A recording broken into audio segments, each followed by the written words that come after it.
Inakala ng bilyonaryong si Eduardo na magwawakas na ang kanyang buhay dahil sa sakit na cancer.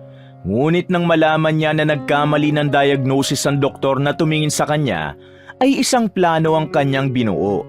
Naisip niyang subukin ang lahat ng miyembro ng pamilya niya kung ano ang gagawin ng mga ito sa mga ari-arian na maiiwan niya kung sakaling mawala na siya.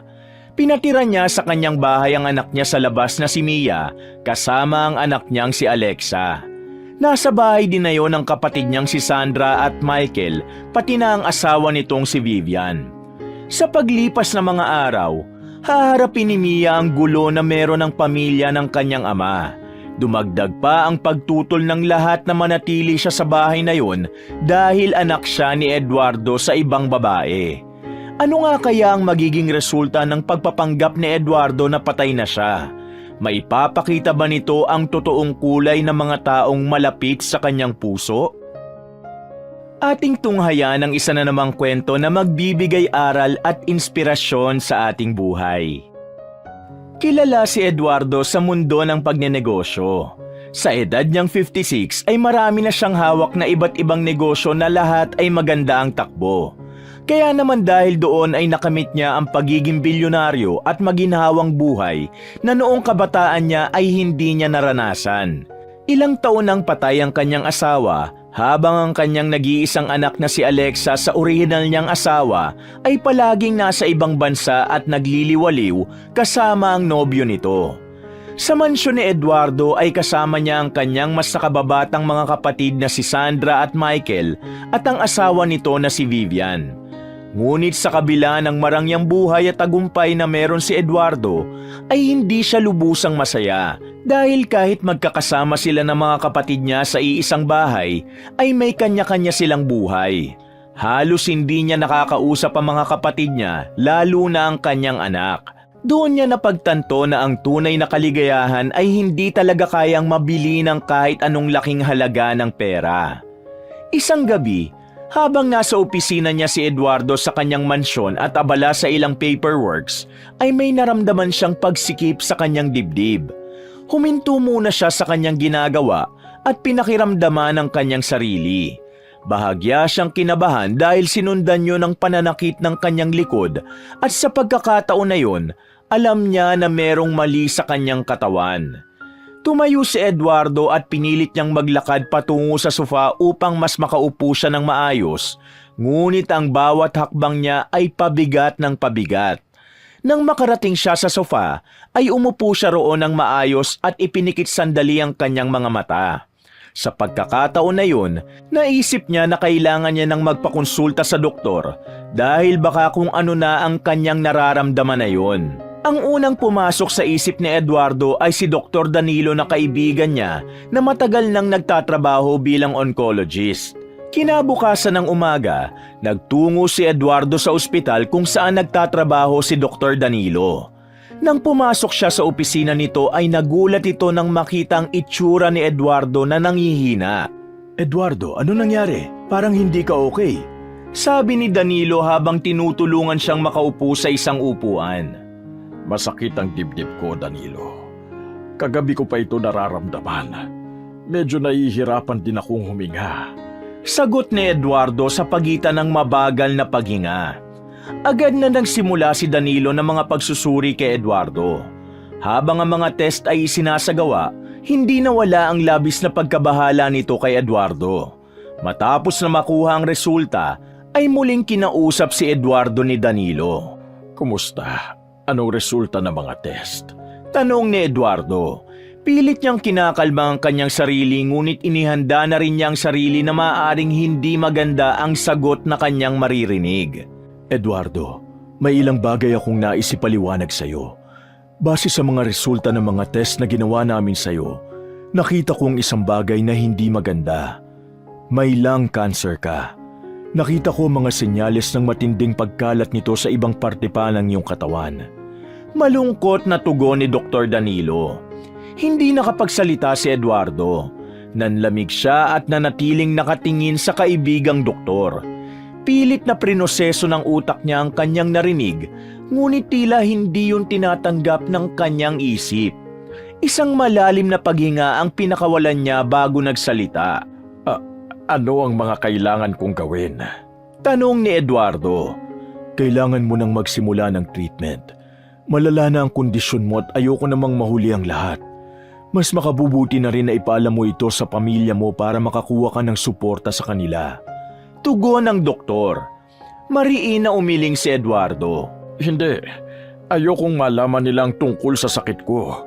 Ayokong mag-alala sila sa akin lalo na ang anak kong si Alexa.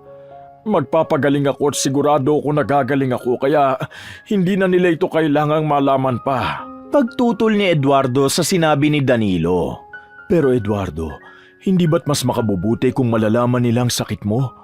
Ang pamilya mo ay bahagi ng iyong buhay. Maganda na kasama mo sila sa laban mo na ito. Paalala ni Danilo. Baka sa boses nito ang labis na pag-aalala. Bahagyang natawa si Eduardo. Kaya ko ito nang ako lang. Ayokong maging pabigat pa sa kanila. Matatag niyang sambit. Pero Eduardo, please Danilo, kaya ko ito na mag-isa. Magtiwala ka sa akin. Simulan na agad natin ang treatment at mga dapat gawin. Gusto kong gumaling agad ako sa lalong madaling panahon. Hindi pa ako handang mawala. Tila may kung anong bumara sa lalamunan ni Eduardo matapos niya yung sabihin. Okay, kung yan ang gusto mo, pagbibigyan kita. Pero sana'y magbago ang isip mo. Tura ni Dr. Danilo. Nagpaalam na si Eduardo at lumabas sa opisina ni Danilo.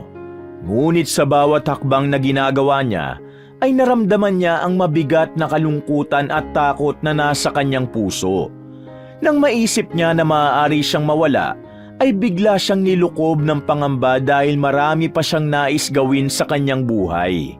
Marami pa siyang pagkakamali na nagawa niya noon na nais niyang itama. Agad na sinimulan ni Eduardo ang pagpapagamot sa pag-asang gagaling siya sa kanyang sakit. Hindi naging problema ang pera sa kanya dahil marami naman siya noon. Naging lingid sa kaalaman ng pamilya niya ang sakit at pagpapagamot na kanyang ginawa. Makalipas ang ilang buwan ay muling nagharap sina Eduardo at Dr. Danilo. Sana naman ay magandang balita ang sasabihin mo sa akin, Danilo. May kabang wika ni Eduardo. Isang malalim na paghinga ang pinakawala ni Danilo. Eduardo, alam mo na ginawa na natin lahat ng treatment sa'yo. Chemotherapy, targeted therapy, at immunotherapy. Lahat ng pinakamodernong teknolohiya ay nagamit na natin sa laban mong ito.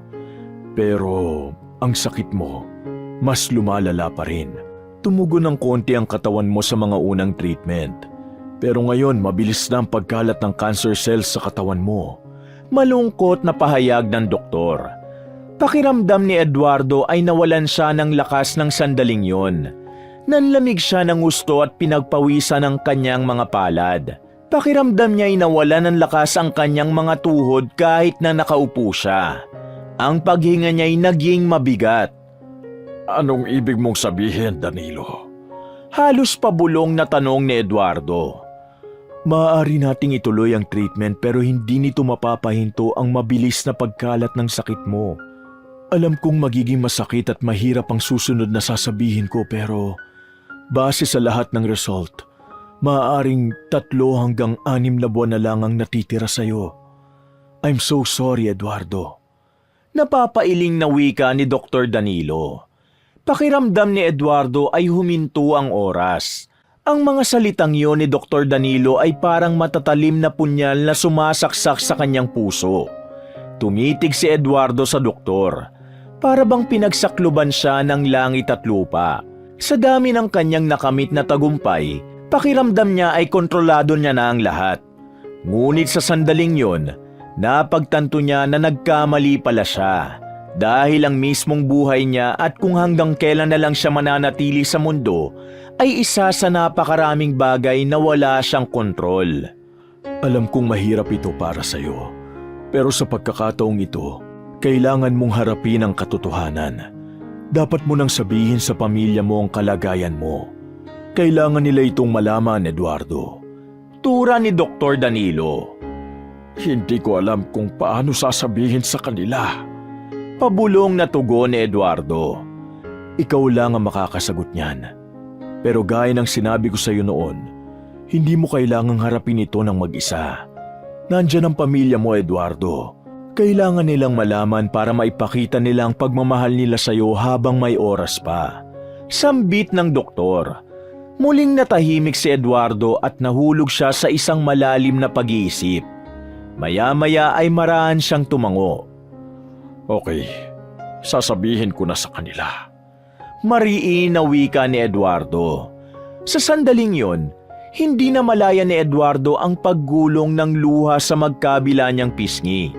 Hindi niya kayang tanggapin na ilang buwan na lamang siyang mabubuhay. Agad siyang nagdesisyon na gawing masaya lang ang nalalabing mga araw niya sa mundo kasama ang kanyang pamilya, lalong-lalo na ang anak niyang si Alexa.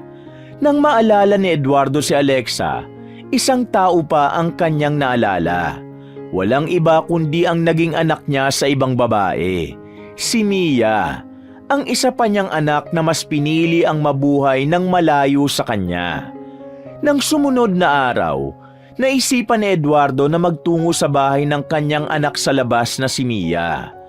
Matapos ihinto ang kotse sa tabi ng kalsada, ay pumasok siya sa isang masikip na daan papunta sa isang squatters area. Habang naglalakad, ay naamoy niya ang baho ng kanal at basura sa paligid. Maya-maya ay huminto siya sa harap ng isang barong-barong na gawa sa pinagtagpi-tagping yero at plywood. Nilakasan niya ang kanyang loob at kumatok. Mabilis siyang pinagbuksan ni Mia at napakunot ang noon nito nang makita siya. Anong ginagawa mo rito? May pagtatakang tanong ni Mia. Pwede ba kitang makausap, anak? Baka pwede tayong mag-usap sa loob. Mahinang tanong ni Eduardo. Pasok ka. Malamig na tugon ni Mia. Pagpasok ni Eduardo, napansin niya agad ang kalagayan ng bahay ni Mia. Maliit ang espasyo roon at ang bubong at dingding ay pinagtagpi-tagping yero, plywood at sako lang. May ilang gamit na nakatambak sa isang sulok. May lutuan at maliit na lamesa na may 2 upuan. Hindi siya makapaniwalang ang isang anak niya ay nakatira lang sa ganong uri ng bahay. Buti at nagagawa mo pang manatili dito kahit mag-isa ka na lang. Tura ni Eduardo nang makaupo siya sa isang bangko. Sanay na ako. 5 taon na rin mula nang mamatay si Mama. Simula noon, natutunan ko na kung paano mabuhay na mag-isa. Tugon ni Mia. Hindi agad nakapagsalita si Eduardo. Alam niyang hindi naging madali ang buhay para kay Mia, lalo pat hindi siya kailanman naging bahagi ng buhay nito ng buo. Anak niya ito sa babaeng minahal niya, ngunit kinailangan niyang talikuran dahil sa kanyang pamilya. Pasensya ka na. Ang laki ng pagkukulang ko sa iyo bilang tatay mo. Naluluhang sambit ni Eduardo. Ayoko ng drama ngayon. Sabihin mo na ang dapat mong sabihin kasi may mga kailangan pa akong gawin.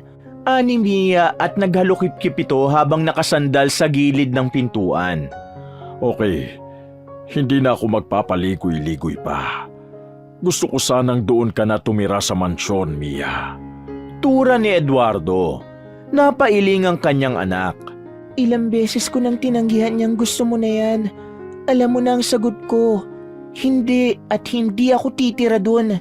Matigas na tutol ni Mia. Mia, makinig ka. Hindi na nagawang tapusin ni Eduardo ang sasabihin dahil mabilis yung pinutol ni Mia. Huwag mo nang sayangin ang laway mo, Papa.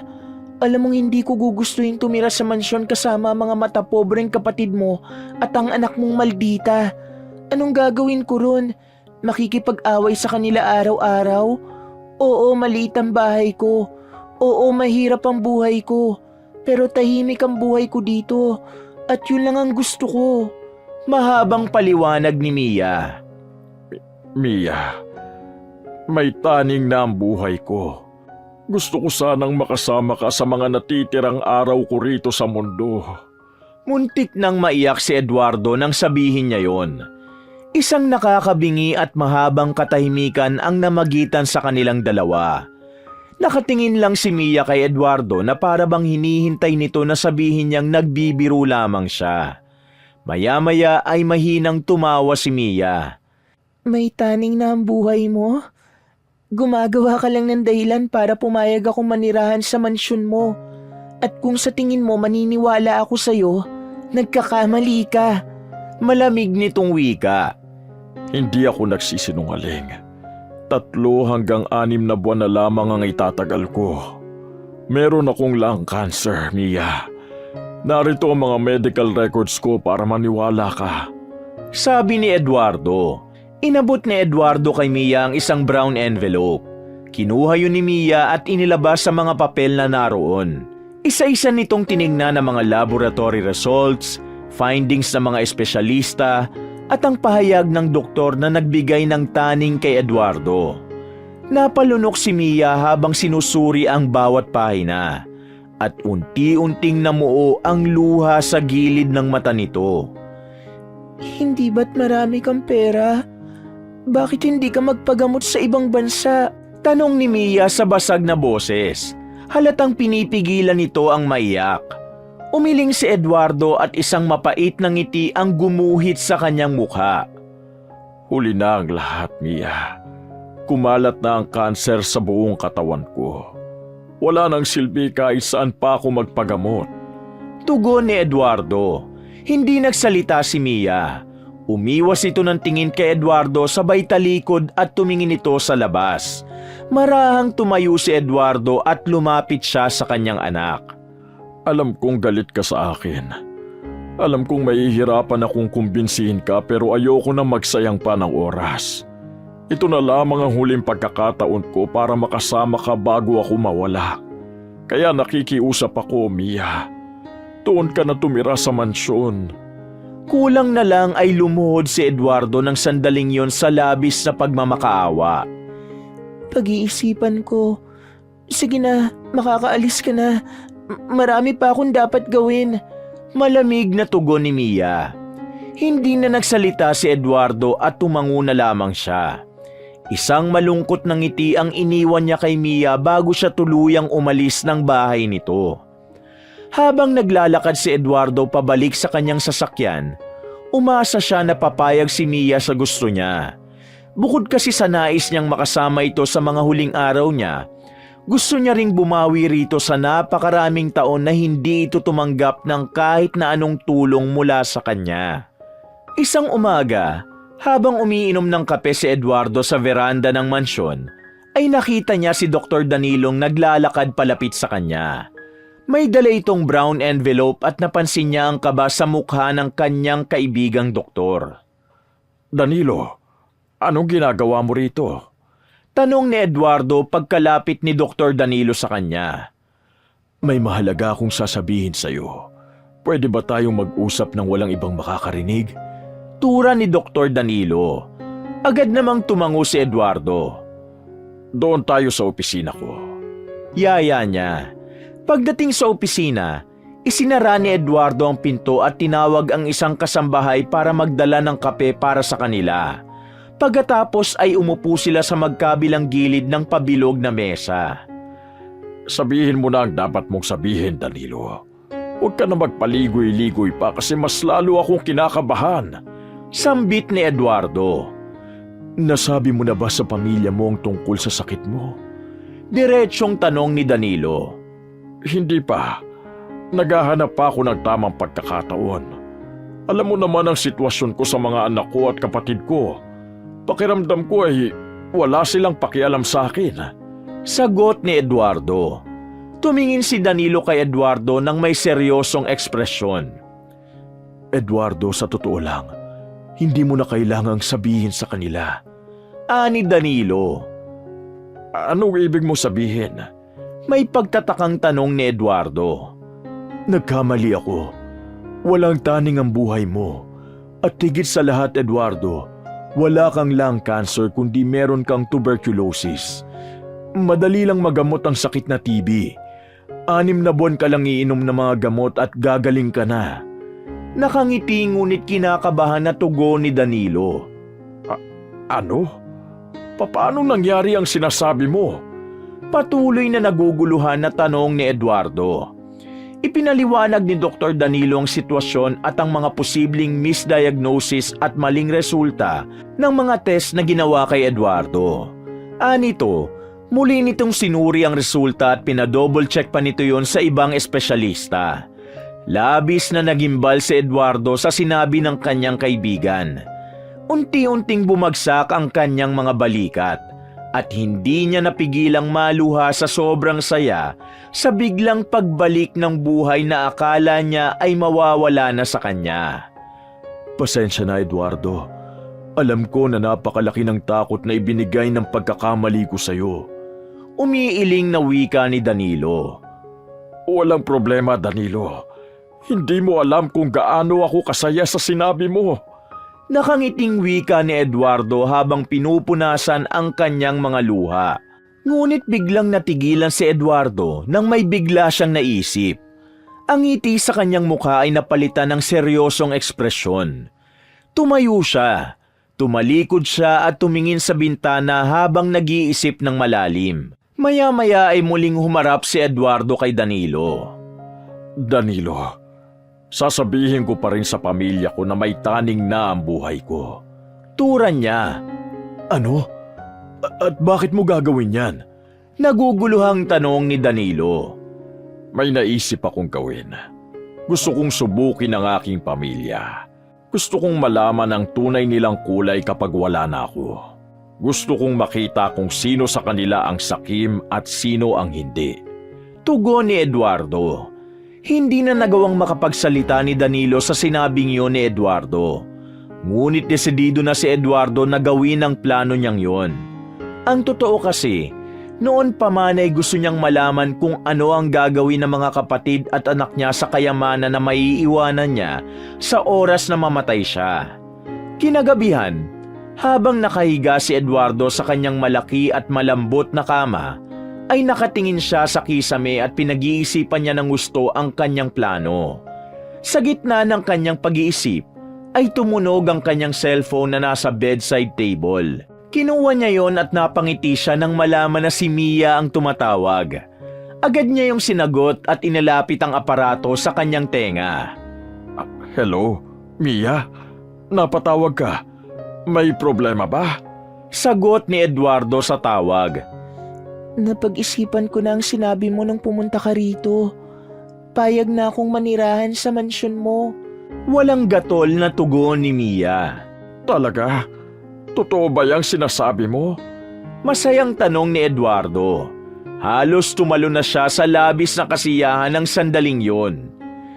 Oo, ayokong isipin mo na napakasama kong anak na hindi ko man lang pagbigyan ng kahilingan mo bago ka mawala. Malamig na wika ni Mia.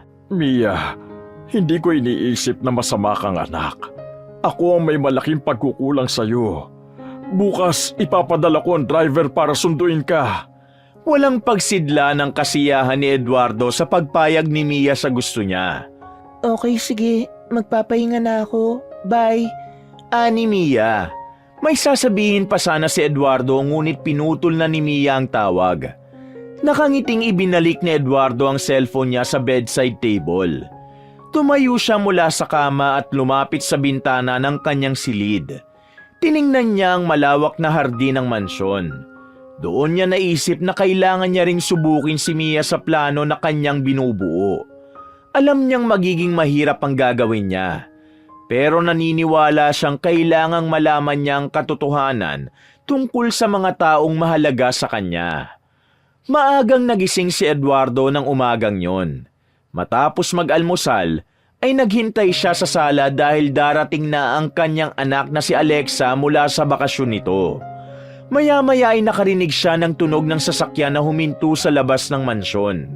Hindi nagtagal ay pumasok na si Alexa habang nakasunod dito ang dalawang kasambahay na dala ang malalaki nitong maleta. Matangkad at mestiza si Alexa. Nakasuot ito ng oversized sunglasses, beige trench coat at high-heeled boots. Agad na sinalubong ni Eduardo ang kanyang anak. Simula nang mamatay ang nanay ni Alexa ay palagi na itong nagbabakasyon sa iba't ibang bansa. Hinahayaan lang ito ni Eduardo dahil alam niya na paraan yon ng kanyang anak upang makatakas sa kalungkutan. Finally, nakauwi ka na rin sa bahay natin, Alexa. May malaking ngiti na wika ni Eduardo. Tinanggal ni Alexa ang sunglasses nito at tumingin kay Eduardo na may halong inis. Papa, do you mind explaining why you had to ruin my vacation? Tanong nito habang nakataas ang isang kilay. Hindi ba't ilang buwan ka nang nagbabakasyon? At pinauwi kita kasi may mahalaga akong sasabihin. Tugon ni Eduardo. Bakit hindi na lang kasi sa phone mo sabihin? Like, seriously? You made me cut my trip to Rome just for this? Hindi mo ba alam na may mga reservations ako? So inconvenient talaga. Maarting itinirik ni Alexa ang mga mata nito. Iha, importante ang sasabihin ko. At saka hindi ka pa ba napapagod kakagala? Ilang buwan ka nang wala rito. Tura ni Eduardo habang pilit na inuunawa ang anak. Okay, fine. I'm not even going to argue. Iritadong sagot ni Alexa. Umakyat ka na muna sa kwarto mo at magpahinga. Mamaya, magkakaroon tayo ng special dinner. Sabi ni Eduardo at tinalikuran na siya ni Alexa. Habang umaakyat si Alexa sa hagdan, ay tinawag ni Eduardo ang kanilang mayordoma. Inutusan niya itong maghanda ng espesyal na dinner. Agad namang tumalima ang mayordoma. Nang mag-isa na si Eduardo sa sala, ay napaisip siya na posibleng mabago ng plano niya ang ugali ni Alexa, kaya wala na talaga siyang dahilan para hindi yun ituloy. Kinagabihan, maganda ang pagkakaayos ng dining room sa mansyon ni Eduardo. Sa gitna ng mahaba at makintab na mesa, naroon ang iba't ibang masasarap na pagkain. Merong steak, roasted duck, seafood paella, truffle pasta, at isang malaking cheese platter. Meron ding mamahaling wine na alam ni Eduardo na paborito ni Alexa. Naroon na ang dalawang nakababatang kapatid ni Eduardo na sina Sandra na isang eleganting babaeng nasa late 40s at si Michael, isang seryosong lalaki na kasama ang asawa nitong si Vivian. Si Alexa naman ay nakaupo sa dulo ng mesa habang naka-cross legs at abala sa cellphone nito na tila walang pakialam sa paligid. Alexa, pwede bang ibaba mo muna ang cellphone mo? Nasa harapan tayo ng hapagkainan. Mahinahong wika ni Eduardo sa kanyang anak. Hindi man lamang tumingin si Alexa sa ama at patuloy lang sa pagtipa sa cellphone. Papa, I'm just so bored. Can we eat already? Ano ba kasi ang hinihintay natin? Tanong nito na may halong pagkainipang tono. Sumabat si Sandra. Kuya Eduardo, mukhang may sorpresa ka yata sa amin. Ipapakilala mo ba sa amin ang bago mong girlfriend? May bahid ng biro ang tanong nito. What? No way, Papa. Pinag-usapan na natin ang bagay na yan. Wala nang pwedeng pumalit kay Mami. Madiing sabi ni Alexa. Relax, Alexa. Baka naman hindi ganon. Pero kuya, kung meron kang bagong girlfriend, hindi na kami magugulat. You deserve to be happy. Sabi naman ni Michael. Napabuntong hininga si Eduardo at umiling. Wala akong girlfriend. At wala na rin akong balak pa mag-asawa. Sabi ni Eduardo sa seryosong boses. Kung wala kang girlfriend, sino pa bang hinihintay natin? At bakit ganito ka-espesyal ang dinner? Curious na tanong ni Sandra. Ngumiti si Eduardo ng bahagya, pero hindi siya sumagot. Sa halip, nilingon niya ang malaking orasan sa dingding at alam niya na anumang oras ay darating na ang kanilang hinihintay. Hindi nagtagal ay nakarinig silang lahat ng ugong ng sasakyan mula sa labas ng mansyon. Mukhang dumating na ang hinihintay natin. Excuse me, I'll go check. Ani Eduardo sabay tayo mula sa kanyang upuan. Nang makalabas si Eduardo ng mansyon, ay nakita niya ang nakahintong sasakyan sa driveway. Mula roon ay bumaba si Mia na may dalang isang maleta. Nang makita niya si Mia ay mabilis siyang naglakad papunta rito. Mabuti at nakarating ka na. Ako na magdadala ng maleta mo. Masayang wika ni Eduardo. Hindi na. Ako na magdadala nito. Tanggi ni Mia. Hindi pinakinggan ni Eduardo ang sinabi ni Mia at kinuha niya mula rito ang maleta at siya na ang nagbuhat nun habang naglalakad sila papasok sa mansyon. Nakahanda na ang dinner. Naroon na rin silang lahat. Sambit ni Eduardo na hindi maitago ang excitement sa mukha. Natigilan si Mia sa narinig. Tumigil ito sa paglalakad at tumingin kay Eduardo habang puno ng alinlangan ang mga mata. Lahat? Ibig sabihin sina Alexa at ang dalawa niyong kapatid? Tanong nito. Oh, Mia. Alam ko na hindi ka nila kasundo. Pero kailangan mong masanay na makasama sila. Ani Eduardo at nagpatuloy na sila sa paglalakad. Pero hindi ko kailangang masanay na kasama sila. Kapag nawala ka, aalis din ako dito. Hindi ko kailanman naisip na tumira rito ng matagal. Sabi ni Mia sa malamig na tinig. Hindi na lang nagsalita si Eduardo hanggang sa makarating na sila sa sala. Tinawag niya ang isang kasambahay at inutusan niya itong dalhin ang maleta ni Mia sa kwarto nito sa itaas. Agad namang tumalima ang kasambahay at kinuha nito ang maleta mula sa kanya. Mia, handa ka na ba? Tanong ni Eduardo kay Mia habang nakatayo sila sa gitna ng sala. Ano bang dapat kong paghandaan? Ang pagharap ba kina Alexa at sa mga kapatid mo? Kung yan ang ibig mo sabihin, wala akong pakialam. Wala akong dapat na paghandaan. Kaya kong humarap sa kanila dahil wala naman akong atraso. Matapang na tugon ni Mia. Tumango na lamang si Eduardo at nagtungo na sila sa dining room. Pagpasok nila roon, ay napatingin ang lahat sa kanila. Bumakas ang gulat at pagtataka sa mukha ng lahat nang makita si Mia. Agad na tumayo si Alexa. What is she doing here, Papa? Bakit mo dinalang babaeng yan dito? Galit nitong tanong. Ang boses ay may pagnanasa ng hindi pagkakaunawaan. Why did you bring her here? Oo nga kuya, hindi mo ba naisip na hindi mo na iginalang ang bahay na ito? Dinala mo pa ang anak mo sa labas dito? Protesta naman ni Sandra. Nanatiling kalmado si Eduardo. Walang may karapatang magdikta sa akin kung sino ang patitirahin ko sa aking pamamahay. Pagmamay-ari ko ang bahay na ito. At ako ang magpapasya kung sino ang titira rito. Mahinahon ngunit maotoridad na wika ni Eduardo. So you're saying that she's going to live here? Fine, aalis na lang ako. Naiinis na wika ni Alexa. No, Alexa, you're not leaving. Bumalik ka sa upuan mo.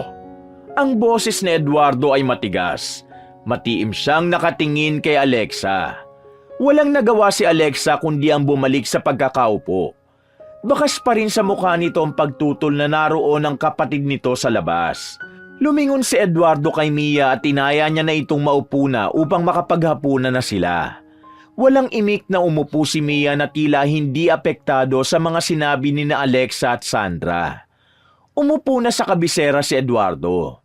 Nasa kaliwa niya si Alexa habang nasa kanan naman niya si Mia. Ang mga mata ni Alexa ay nakatuto kay Mia. Tila nilalabanan naman ni Mia ang matalim na tingin ni Alexa at kalmado lang nitong sinalubong ang tingin ni Alexa. Maya-maya ay huminga ng malalim ito. Papa, pwede bang sabihin mo na ang dapat mong sabihin para matapos na ito? I have plans tonight. Makikipagkita ako sa friends ko. Walang ganang sabi ni Alexa. Kumain muna tayo. Pagkatapos kumain, sasabihin ko ang dapat kong sabihin. Tura ni Eduardo. Walang nagawa si Alexa kundi ang umirap at sumandal sa upuan na parang tamad na tamad ito. Maya-maya ay nagsimula na silang kumain. Bagamat masasarap ang pagkaing nasa harapan nila, tila walang gana mga naroon na kumain. Walang nagtangkang magsalita kaya tahimik ang lahat. Ramdam ni Eduardo ang bigat ng tensyon lalo na sa pagitan ni na Alexa at Mia, ngunit nanatili siyang kalmado habang tahimik na pinagmamasdan ang bawat isa. Pagkatapos ng hapunan, tumawag si Eduardo ng isang kasambahay upang ipakuha ang brown envelope na nasa ibabaw ng kanyang kama sa kwarto niya. Sumunod agad ang kasambahay at makalipas ang ilang minuto, ay bumalik na ito dala ang envelope. Maingat nito yung inabot kay Eduardo. Sadyang napakahalaga nitong sasabihin ko sa inyo, kaya gusto ko na nandito kayong lahat. Panimula ni Eduardo. May kaba siyang naramdaman ngunit pilit niyang pinatatag ang kanyang sarili. Lahat ay nakatingin kay Eduardo ng sandaling yon at naghihintay sa susunod niyang sasabihin. May taning na ang buhay ko. May lung cancer ako. At ayon sa doktor, meron na lang akong 3 hanggang 6 na buwan para mabuhay. Pagpapatuloy ni Eduardo sa mababang boses. Natigilan ng lahat. Bumakas ang gulat sa mukha ng mga yon maliban kay Mia na alam na ang tungkol sa bagay na yon. That's not funny, Papa. Masyado ka nang matanda para mang-prank. Sabi ni Alexa. Tumawa ito ngunit baka sa mukha nito ang pagkabahala. I'm not joking, Alexa. Kung ayaw mo maniwala, tingnan mo ito. Tugon ni Eduardo sabay abot ng brown envelope kay Alexa. Kinuha ni Alexa ang envelope at binuksan yon. Agad nitong binasa ang mga papel na naroon at unti-unting bumakas sa mukha nito ang gulat habang nangingilid ang luha sa mga mata nito. No, hindi ito totoo. Nanginginig na iling ni Alexa. Kaya ako kayo pinatawag dito dahil gusto ko kayong makasama sa natitirang panahon ng buhay ko. Kaya rin nandito si Mia dahil gusto ko rin siyang makasama habang buhay pa ako. Paliwanag ni Eduardo. Huminga ng malalim si Eduardo bago bumaling kay Alexa. Alexa, anak, hindi ka muna pwedeng mag-travel abroad. Gusto ko na dito ka lang muna sa bahay. Sana naman ay pagbigyan mo ako sa kahilingan ko na ito sa'yo. Malungkot na saad ni Eduardo. Biglang sumabat si Sandra. Kuya, kung malapit ka nang mamatay, dapat siguro pag-isipan mo na rin ang last will and testament mo para maayos na ang lahat bago ka mamatay. Biglang umiyak si Sandra kahit wala naman itong luha. Kulang na lang ay himatay nito sa lakas ng hagulgol nito. Huwag kayong mag-alala. Aasikasuhin ko yan sa mga susunod na araw. Tugon ni Eduardo. Hindi pwedeng wala si Michael sa hatian ng mana mo, Kuya Eduardo. Huwag mong kakalimutan na tinutulungan kanya sa iba mong negosyo. Singit ni Vivian. Malalaman ninyo sa tamang panahon kung paano ko hahatiin sa inyo ang lahat ng meron ako. Seryosong tugon ni Eduardo. Wala nang nagsalita pagkatapos nun. Isa-isang tumayo sina Sandra, Michael at Vivian at niyakap si Eduardo habang umiiyak. Si Alexa naman ay umiiyak na rin habang nakatingin kay Eduardo. Ngunit si Mia ay nanatiling tahimik at nakaupo. Tahimik lang itong nakamasid at hindi sumabay sa matinding emosyon ng mga naroon. Sa mga nakalipas na araw ay napansin ni Eduardo na hindi pinapansin ng lahat si Mia. Tila isang hangin lang ito na hindi nakikita ni na Alexa at ng mga kapatid niya at maging si Vivian.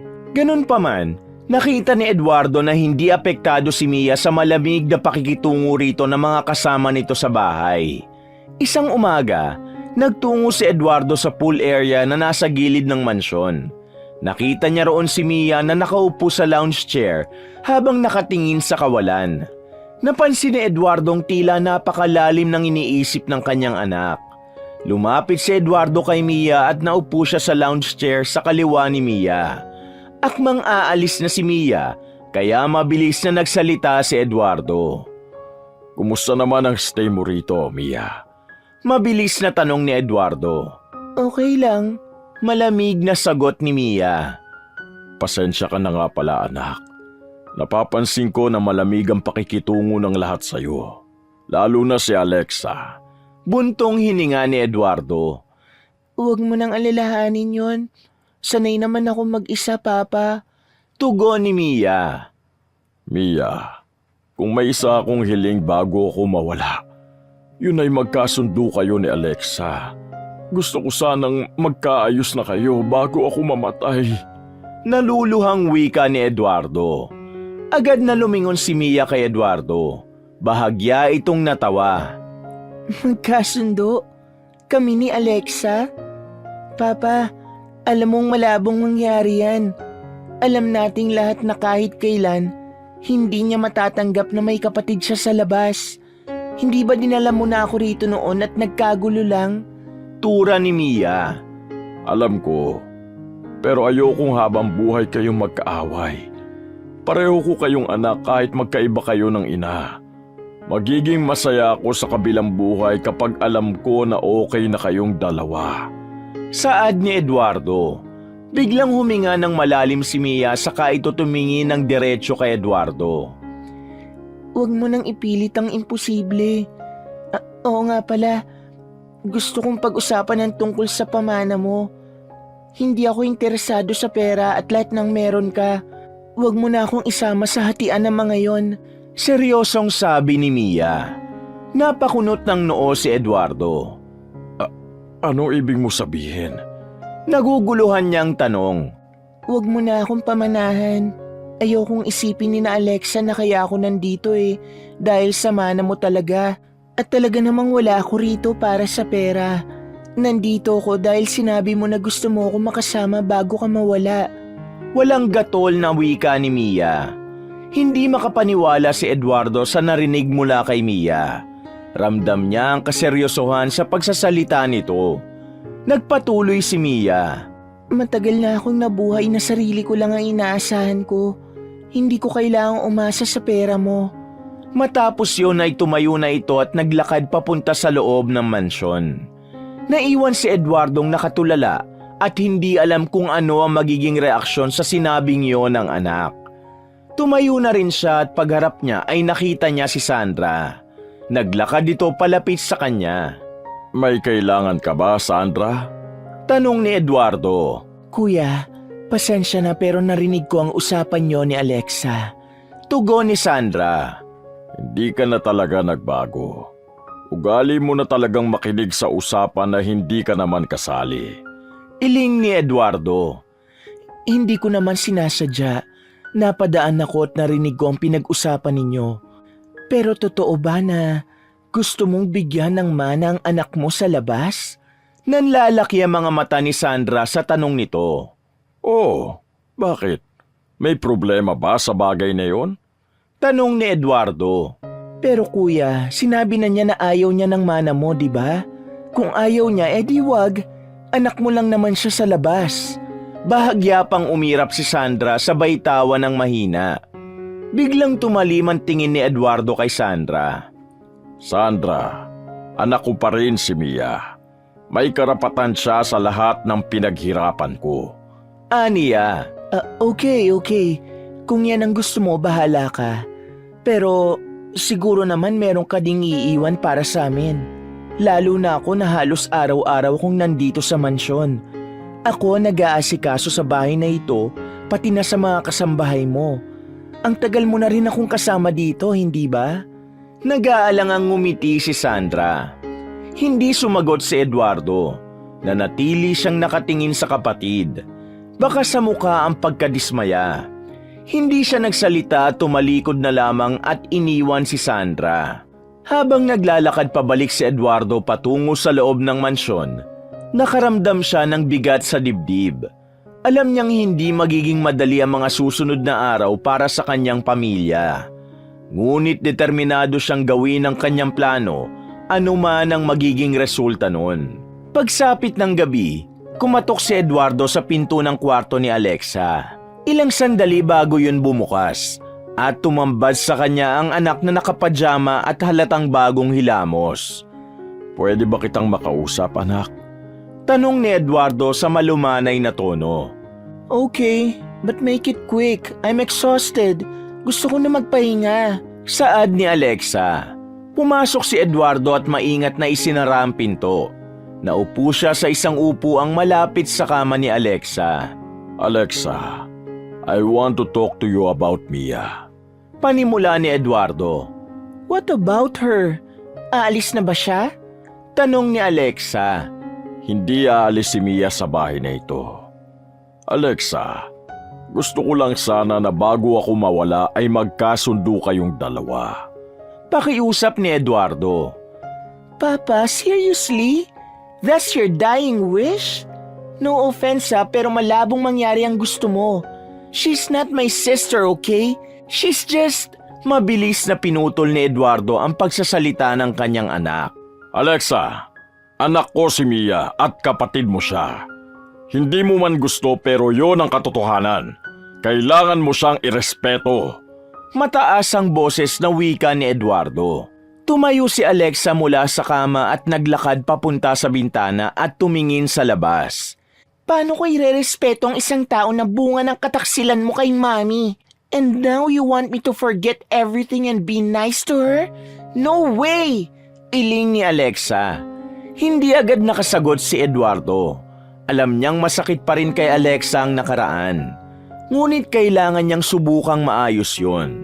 Anak, naiintindihan ko kung gaano kahirap para sa iyong lahat.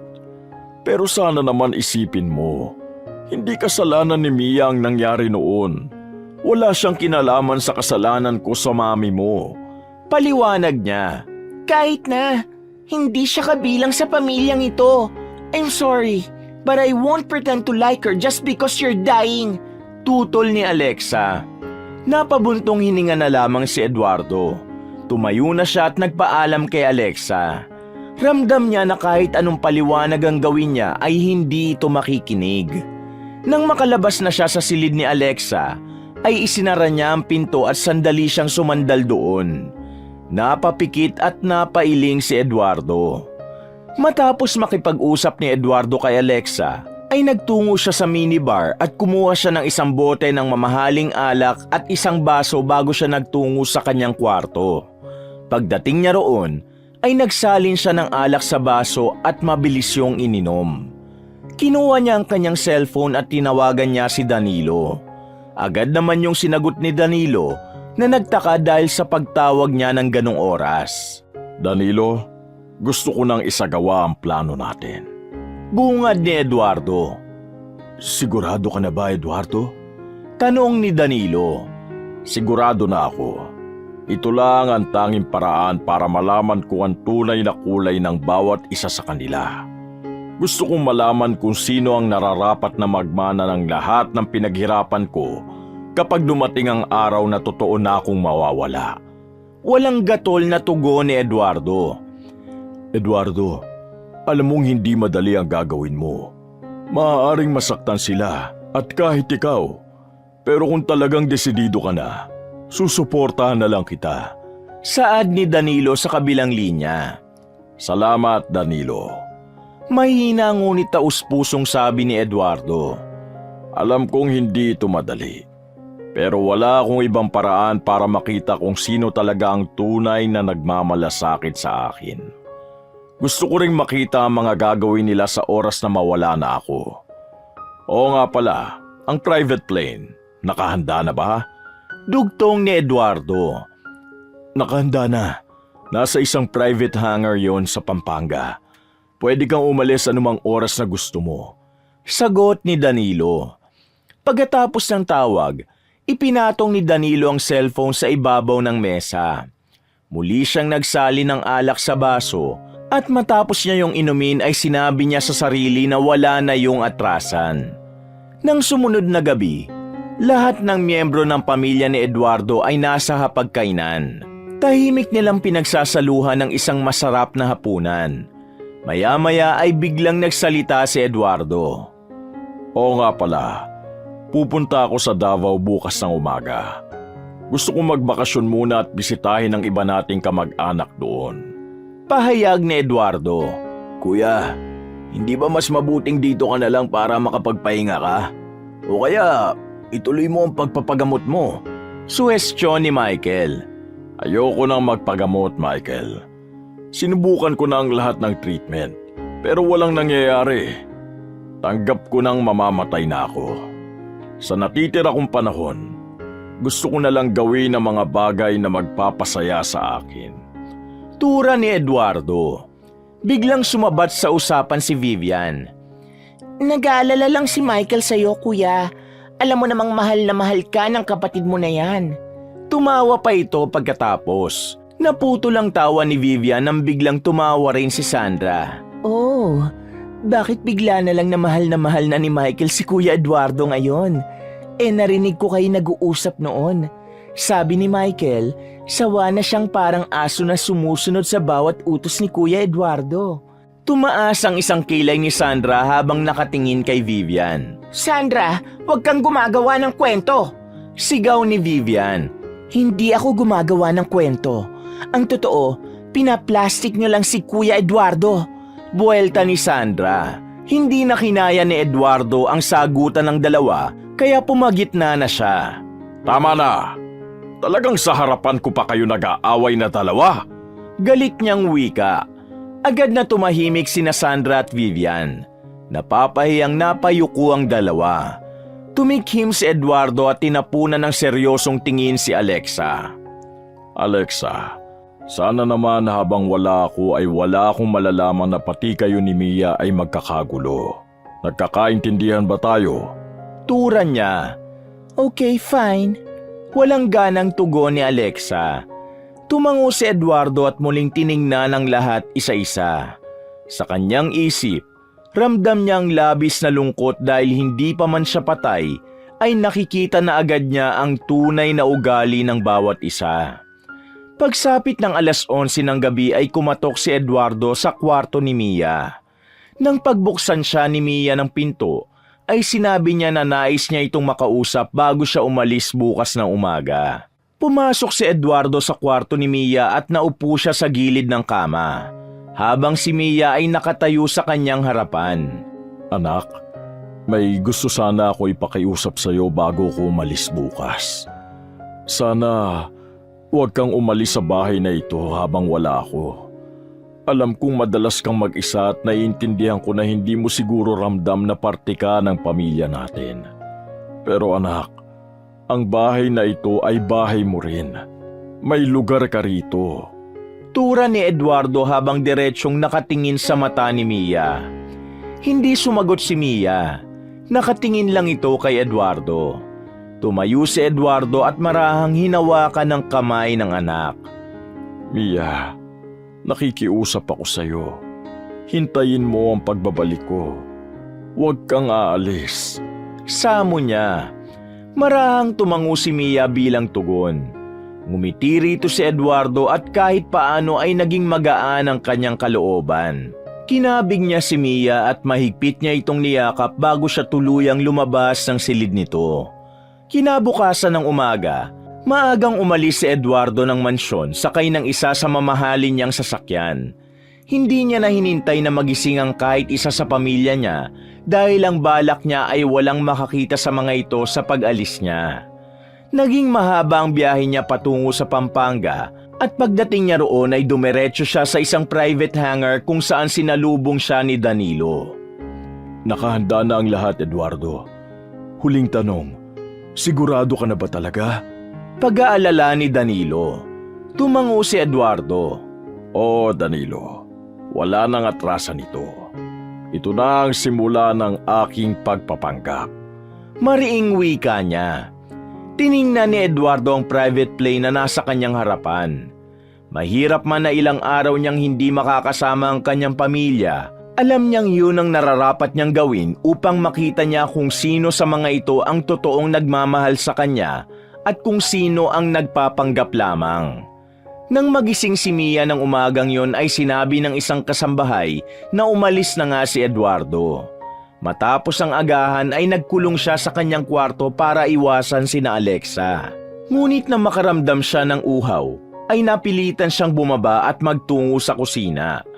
Pagdating niya roon ay nakita niya ang nakatambak na hugasin sa lababo.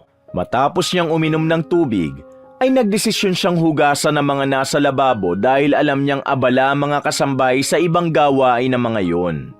Maya-maya, pumasok si Alexa sa kusina. Kumuha ito ng baso at uminom ng malamig na tubig. Pagkatapos ay lumapit ito kay Mia at pabalagbag nitong ibinato ang baso sa lababo kaya nabasag yun. Hindi sinasadyang nahawakan ni Mia ang basag na piraso ng baso kaya nasugatan siya sa daliri. Tumingin siya kay Alexa nang may pagtataka. Why are you looking at me like that? Irap ni Alexa. Hindi sumagot si Mia. Pinulot niya ang basag na baso. Ibinalot niya yung sa kitchen towel bago itapon sa basurahan. Sa pagtingin ni Mia kay Alexa ay ngumisi ito. Akala mo siguro hindi ko alam kung bakit ka nandito, no?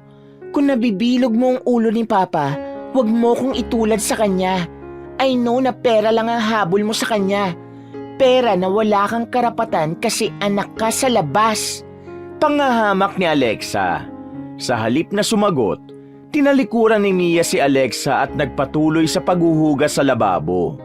Ngunit hindi nagustuhan ni Alexa ang pagtalikod na ginawa ni Mia. Bigla siya nitong sinabunutan at hinila siya palayo sa lababo. How dare you para talikuran ako? Galit na sigaw ni Alexa. Napangiwi si Mia dahil sa sakit ng sabunot ni Alexa ngunit hindi siya lumaban. Biglang pumasok si Sandra at nang makita nito ang nangyayari ay sumali pa ito sa kaguluhan. Hinawakan nito ang braso ni Mia at tinulak siya patungo sa lababo. Ang kapal ng mukha mo manggulo dito, Mia. Sampid ka na nga lang dito. Nangaaway ka pa at si Alexa pa talaga. Alam mo, umalis ka na lang dito. Hindi bagay ang kagaya mo sa bahay na ito. Bulyaw ni Sandra sa kanya. Nakiusap sa akin si Papa na wag akong umalis dito habang wala siya. Kung meron mang taong magpapaalis sa akin dito, si Papa yun at hindi kayo. Matapang na wika ni Mia. Napanganga si Alexa at Sandra sa lakas ng loob ni Mia.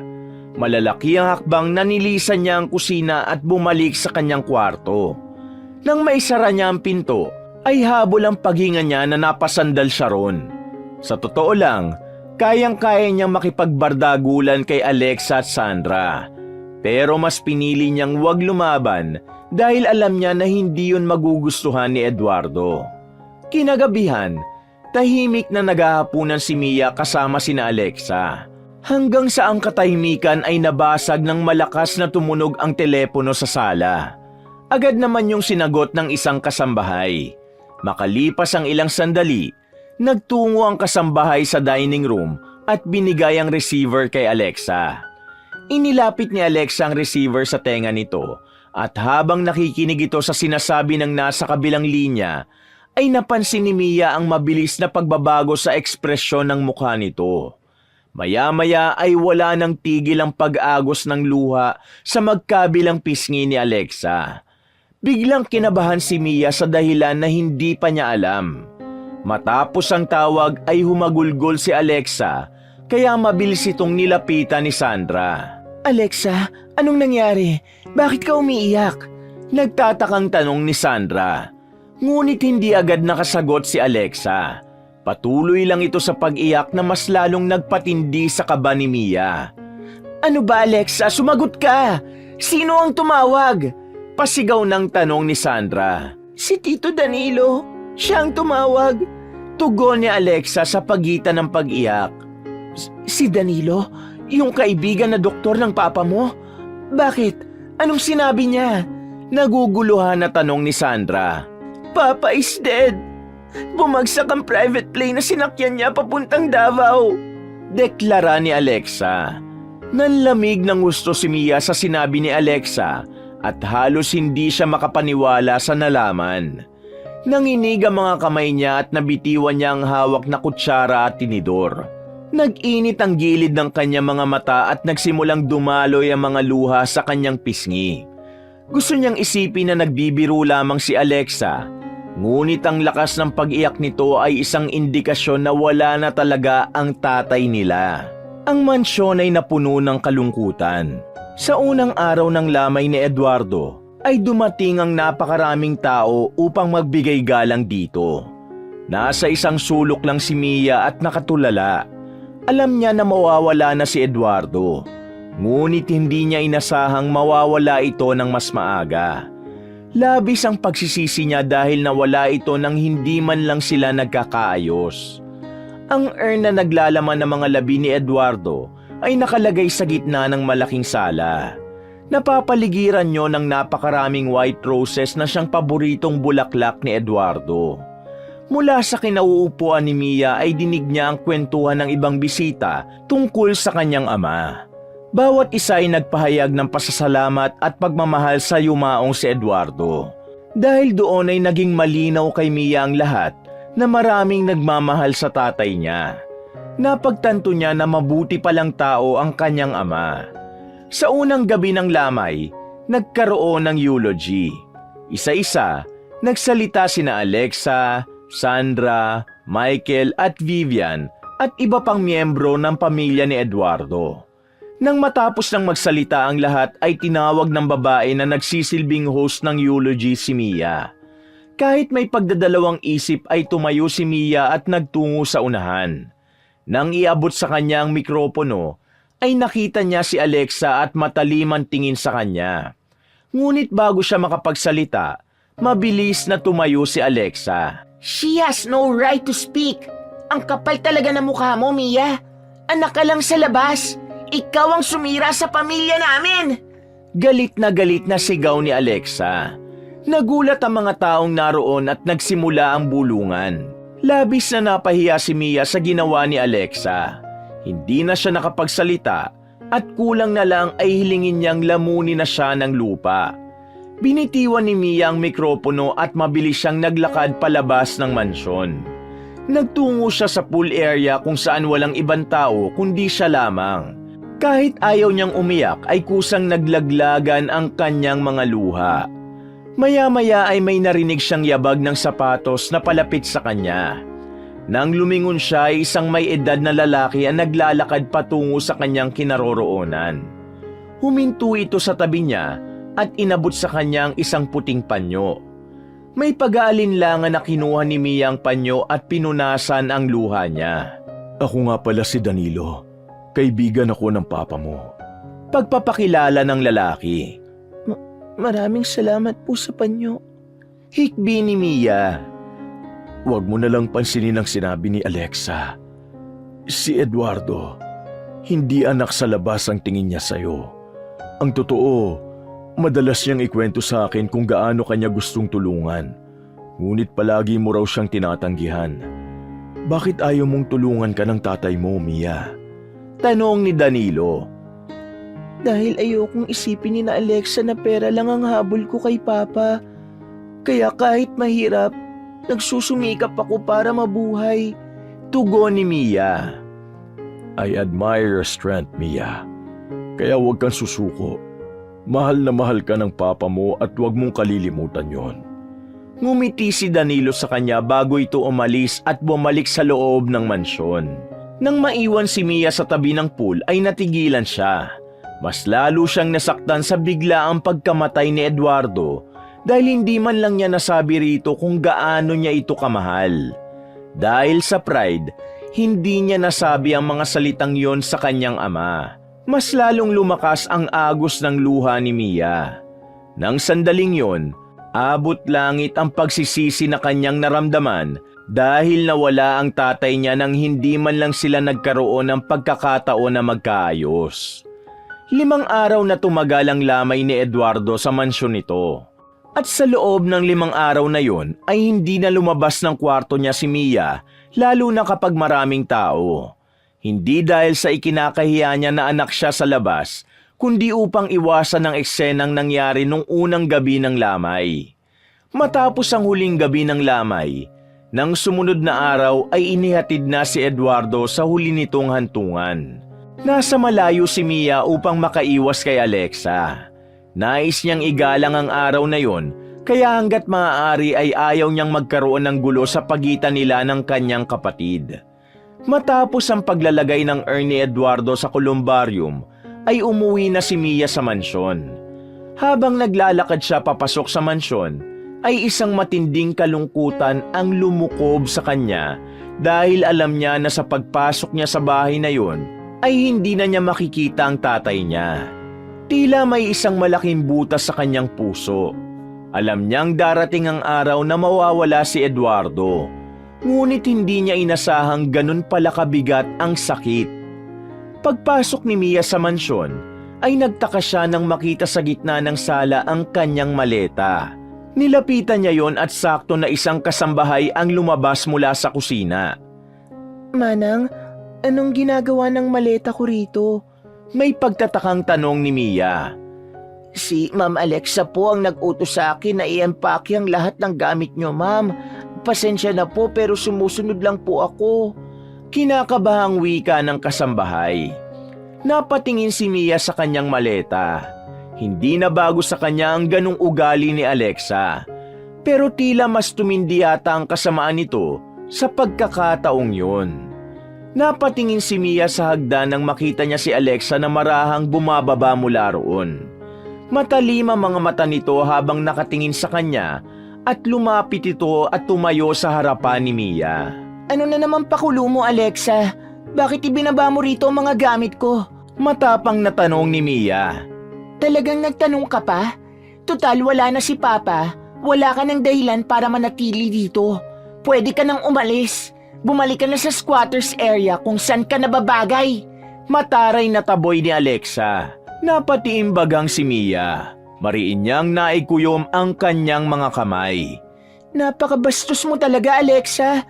Pinalampas ko yung ginawa mo sa akin sa lamay ni Papa. Pero itong pag-iimpake at pakikialam sa mga gamit ko, hindi na! Galit na wika ni Mia. Really? Kabastos-bastos ka naman talaga kasi anak ka sa labas. Anak ka ng isang homewrecker. Nanlalaki ang mga matang saad ni Alexa.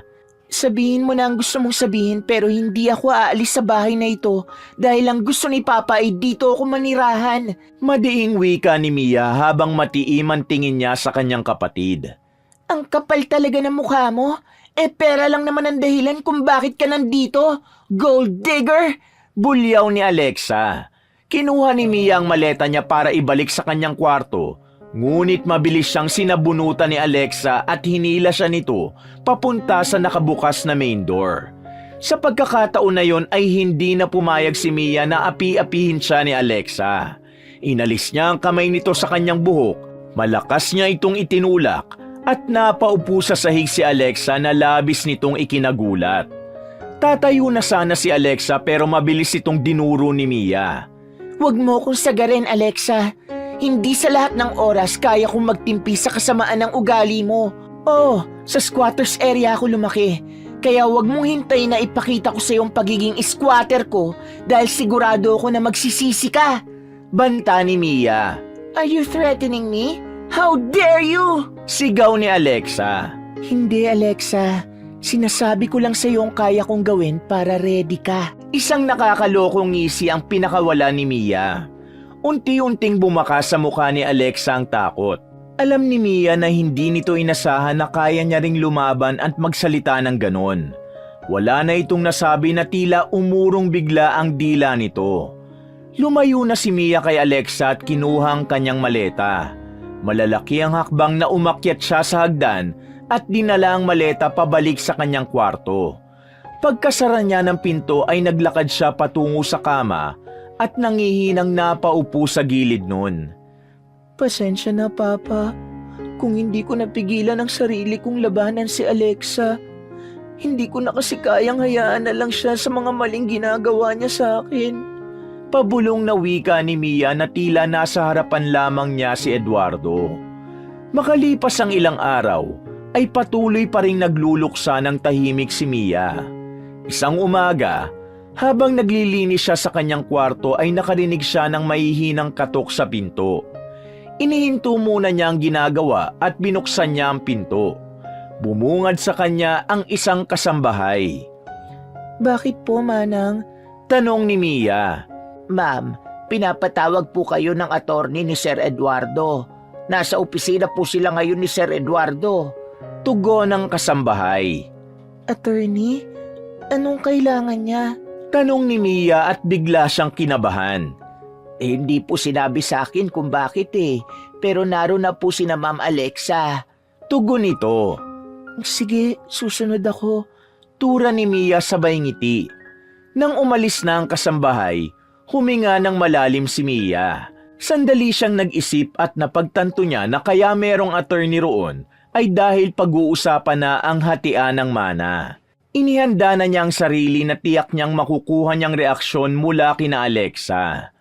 Maya-maya ay lumabas na si Mia ng kwarto at naglakad patungo sa opisina ni Eduardo. Pagdating niya sa opisina, bumungad sa kanya ang malamig na tensyon sa paligid. Nasa pinakagitnang upuan si Alexa, may hawak itong isang glass ng red wine at naroon din sina Sandra, Michael at Vivian. Nang makita siya ni Alexa ay agad itong nagtaas ng isang kilay. Halatang hindi nito gusto na naroon siya. Anong ginagawa mo rito? Malamig na tanong ni Alexa habang matalim ang tingin niya kay Mia. Bago pa man makasagot si Mia ay ang attorney na ang nagsalita. Miss Alexa, si Miss Mia po ay kabilang sa mga pangalan sa last will and testament ng inyong ama. Nararapat lamang na narito siya para marinig ang mga nilalaman nito. Whatever, irap ni Alexa. Pinilit ni Mia na huwag pansinin ang pagtataray ni Alexa at naupo na siya sa bakanting upuan sa tabi ni Sandra. Ngayong nandito na kayong lahat, sisimulan ko na ang pagbabasa sa last will and testament ni Mr. Eduardo. Tumikhim ang attorney at binuksan nito ang isang folder at inilabas doon ang isang dokumento. Inayos nito ang salamin sa mata at saka nito binasa ang nilalaman ng dokumento. Ako si Eduardo R. Marquez, na nasa malusog na pag-iisip ay nagpapatunay na ang dokumentong ito ay ang aking huling habilin. Ang lahat ng aking ari-arian, kabilang ang mansyon, negosyo at iba pang pag-aari, ay aking ipinamamana ng pantay-pantay sa aking dalawang anak na sina Alexa Marquez, Mia Marquez at sa aking dalawang kapatid na sina Sandra Marquez at Michael Marquez. Hindi na napigilan ni Alexa ang mapatayo sa kinauupuan. Galit na galit ito. Hindi ito maaari. Bakit kasama si Mia? Tapos parehas lang siya ng share na makukuha ko? That's insane! Umalingaw-ngaw ang sigaw ni Alexa sa buong silid. Hindi umimik ang attorney, ngunit mariin siyang tumingin kay Alexa. Miss Alexa, ito ang legal na nakasaad sa testamento ng inyong ama. Isa si Miss Mia sa mga anak na kinikilala niya at may karapatan sa mana. Paliwanag ng attorney. Tahimik lang si Mia sa kabila ng mga sinabi ni Alexa. Kahit nais niya itong sagutin ay hindi niya ginawa dahil alam niyang mas magdudulot lang yun ng gulo. Naglakad si Alexa papunta kay Mia at nagulat siya nang itapon nito sa mukha niya ang wine na laman ng basong hawak nito. Nakakatawa. Kahit kailan hindi ka magiging anak ni Papa. Ako lang ang anak niya at wala nang iba. Kahit piso mula sa pera ni Papa, hindi mo deserve. Nanlilisik ang mga matang saad ni Alexa. Bahagyang yumuko si Mia. Hindi dahil sa kahinaan, kundi upang itago ang luhang nagbabadyang tumulo sa kanyang mga mata. Sa kabila ng mga salita ni Alexa, nananatiling matatag si Mia. Makalipas ang ilang sandali ay tumayo na ang attorney. Ibinalik na nito ang dokumento sa folder. Kung may iba pa kayong tanong, maaari ninyong ipaabot sa opisina ko. Ngunit sa ngayon, yun na po ang lahat. Padadalang ko rin kayo ng kopya ng last will and testament ni Eduardo para ma-review nyo. Sabi ng attorney. Nagpaalam na ito at lumabas ng silid na yon. Nang sila-sila na lamang ang naiwan sa silid, binalingan ni Sandra si Mia. Akala ko ba ayaw mo ng mana? Sinasabi ko na nga ba, isa kang oportunista. Anak ka sa labas. Mataray na wika ni Sandra kay Mia. Umangat ang mukha ni Mia, ngunit mahinahon ang tono niya nang sumagot siya. Wala akong balak na kunin ang parte ko sa mga ari-arian ni Papa. Hindi ko yun kailangan. Kaya kong mabuhay nang hindi umaasa sa mga iniwanan niya. Liar! Alam ko na mukhang pera ka. Kaya ka nga nandito, right? You think we're stupid? Kung ayaw mo talaga sa mana ni Papa, bakit hindi ka nalang umalis? Natatawang saad ni Alexa. Hindi ako aalis dito. Ito ang gusto ni Papa at wala kayong magagawa dun. Matatag na sagot ni Mia. Honestly, sa tingin ko, kaya lang naman hinati ni Kuya ng pantay-pantay ang mana, ay para wag tayo mag-away-away. Ayaw niya na magkagulo tayo. Mahinahon na singit ni Michael. Tumigil ka nga, Michael. Hindi mo alam ang sinasabi mo. Saway ni Vivian sa asawa nito. Pantay-pantay? That's unfair. Ako ang legitimate na anak. Ako dapat ang may pinakamalaking parte. I deserve more than any of you! Sigaw ni Alexa. Bakit ikaw? Tanong ni Vivian at diretso itong tumingin kay Alexa. Kung tutusin, si Michael dapat ang may mas malaking parte. Siya ang tumutulong kay Kuya Eduardo sa mga negosyo. Kaya magandang takbo ng lahat ng mga business ng tatay mo ay dahil yun kay Michael. Talaga lang, Vivian. Ako ang nag-aasikaso dito sa bahay. Ako ang kasama ni Kuya araw-araw. Hindi mo alam kung gaano kahirap ang ginagawa ko rito. Ako ang dapat na may mas malaking mana. Protesta naman ni Sandra. Nagsimula ng magtalo-talo ang lahat. Nagsigawan na sina Alexa, Sandra at Vivian. Habang si Michael ay tahimik lang, ngunit halatang nabubwisit na. Sa gitna ng kaguluhan, tumayo si Mia at humakbang palabas ng silid. Wala siyang balak makisali sa away na yun dahil wala siyang plano na kunin ang ipinamana sa kanya ni Eduardo. Habang naglalakad si Mia papunta sa kanyang kwarto ay napapailing siya. Hindi niya inasahan na pati ang mga mayayaman na may higit pa sa sapat ay mag-aaway-away pa rin dahil sa pera. Sa kabila ng yaman at kasaganaan na meron ng mga ito, ay tila walang kapayapaan ng mga ito sa kanilang mga puso. At sa sandaling yon, higit pa niyang napatunayan na ang tunay na yaman ay hindi nasusukat sa pera o ari-arian, kundi sa kapayapaan at pagmamahal. Nang sumunod na araw ay nagtungo si Mia sa columbarium ni Eduardo. May dala siyang kandila at isang puting rosas na siyang paboritong bulaklak ng kanyang ama. Tumigil siya sa harap ng marmol na lapida at maingat na inilapag ang bulaklak sa harapan nun. Isang malalim na paghinga ang pinakawalan ni Mia bago siya nagsalita ng pabulong upang kausapin si Eduardo. Papa, alam ko na magulo ang pamilya natin pero hindi ko inakala na ganito pala kalala. Mas magulo pa kaysa sa naisip ko. Tulungan mo kong kayanin ang lahat kasi kung ako lang ang masusunod, gusto ko nang bumalik sa squatters area. Oo, mahirap ang buhay dun, pero tahimik. Walang away, walang gulo. Kung hindi lang dahil sa hiling nyo sa akin, matagal na akong umalis sa bahay nyo. Ani Mia. Naputol ang pagsasalita ni Mia nang may naramdaman siyang papalapit sa kinaroroonan niya. Bumaling siya at nakita si Alexa na may dalang basket ng mga bulaklak na kulay dilaw. Nang makalapit si Alexa, ay walang imik nitong kinuha ang puting rosas at walang pakundangang itinapon yon sa sahig. Anong ginagawa mo? Ibinigay ko kay Papa ang bulaklak na yon. May inis na protesta ni Mia. Ngumisi si Alexa at nilapag ang dalang basket ng mga bulaklak. Seriously, Mia? White rose? That's so basic. I brought something better. Mas classy. Pagmamalaki ni Alexa. Hindi mo ba alam? Paboritong bulaklak ni Papa ang white rose. Saad ni Mia. O tapos, ano naman ngayon? Nakataas ang kilay na tanong ni Alexa. Mas matagal mong kasama si Papa pero hindi mo man lang alam ang paborito niyang bulaklak? Gaano mo ba siya kakilala, Alexa? Naniningkit ang mga matang tanong ni Mia. Natawa ng bahagya si Alexa at kunwaring walang pakialam. I don't care about his favorite flower, Mia. Ang tanong, what are you even doing here? Nagpapasalamat ka ba sa mana na nakuha mo ng walang kahirap-hirap? Kahit kailan, hindi ako nagkaroon ng interes sa pera ni Papa. Kung may interes ako ron, dati ko pa ipinagsiksikan ng sarili ko sa bahay na yon. Tugon ni Mia. Really? Kung wala kang interes, then why don't you just leave?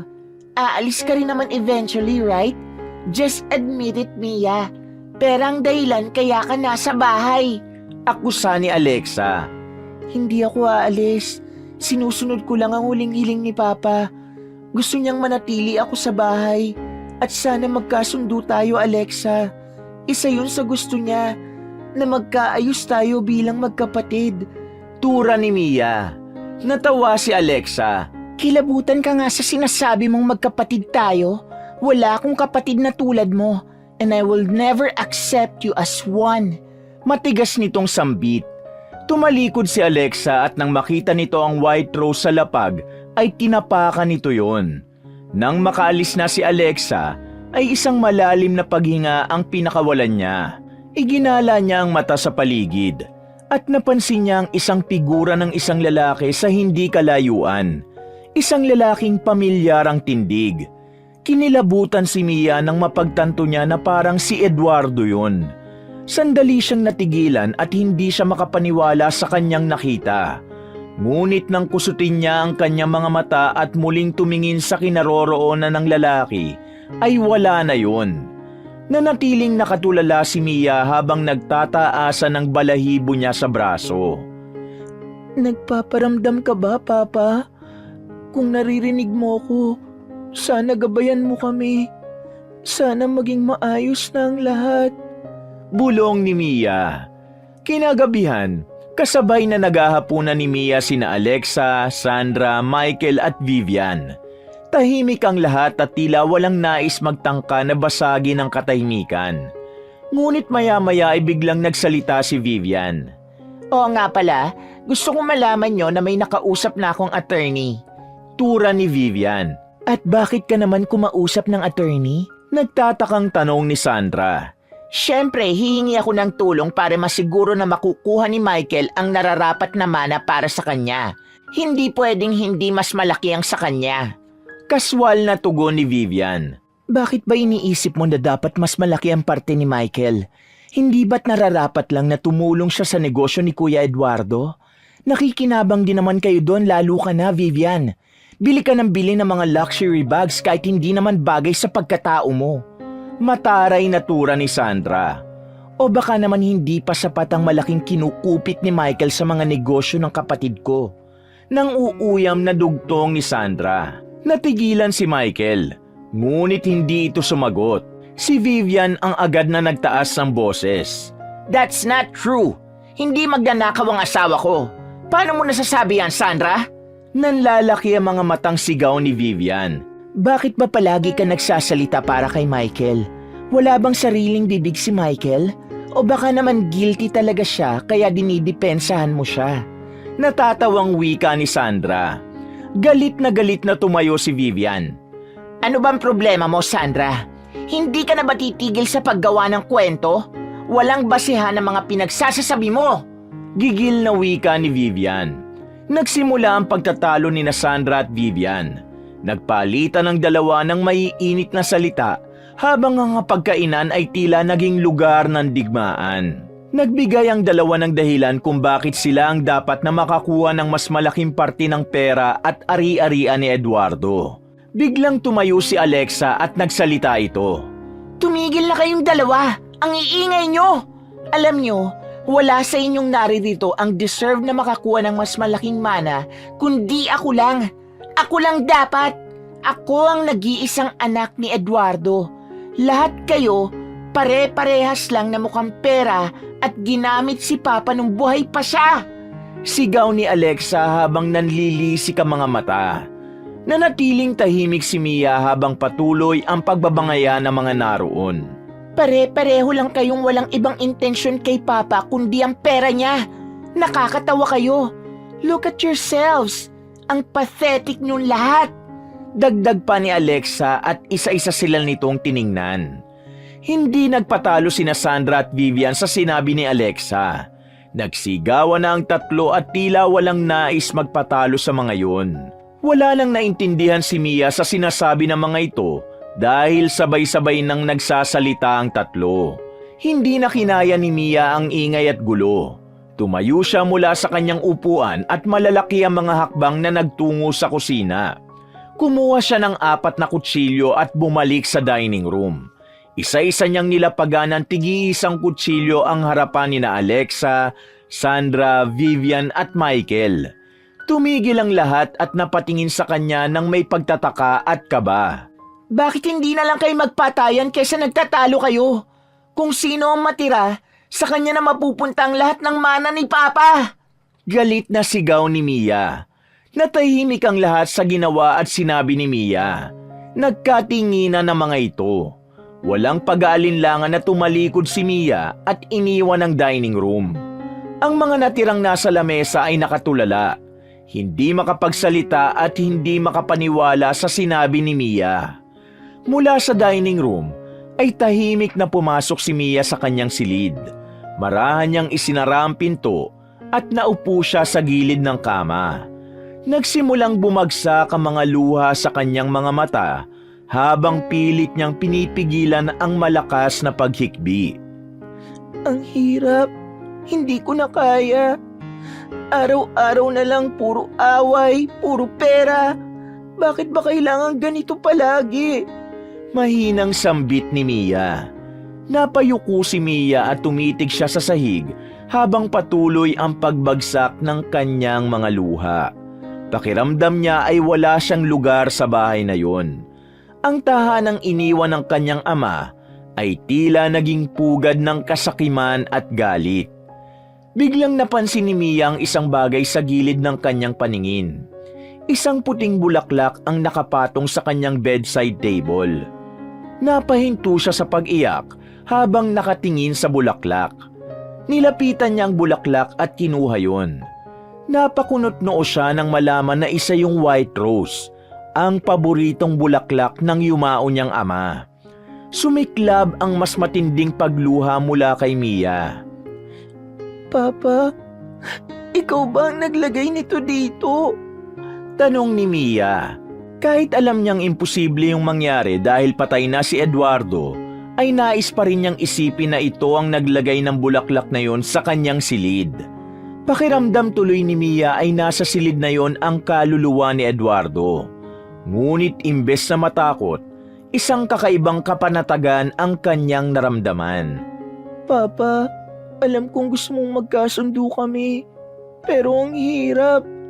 Hindi ko alam kung kaya ko pang magtagal dito. Gusto ko na lang bumalik sa dati na kahit mahirap at walang maraming pera. Pero tahimik naman at masaya.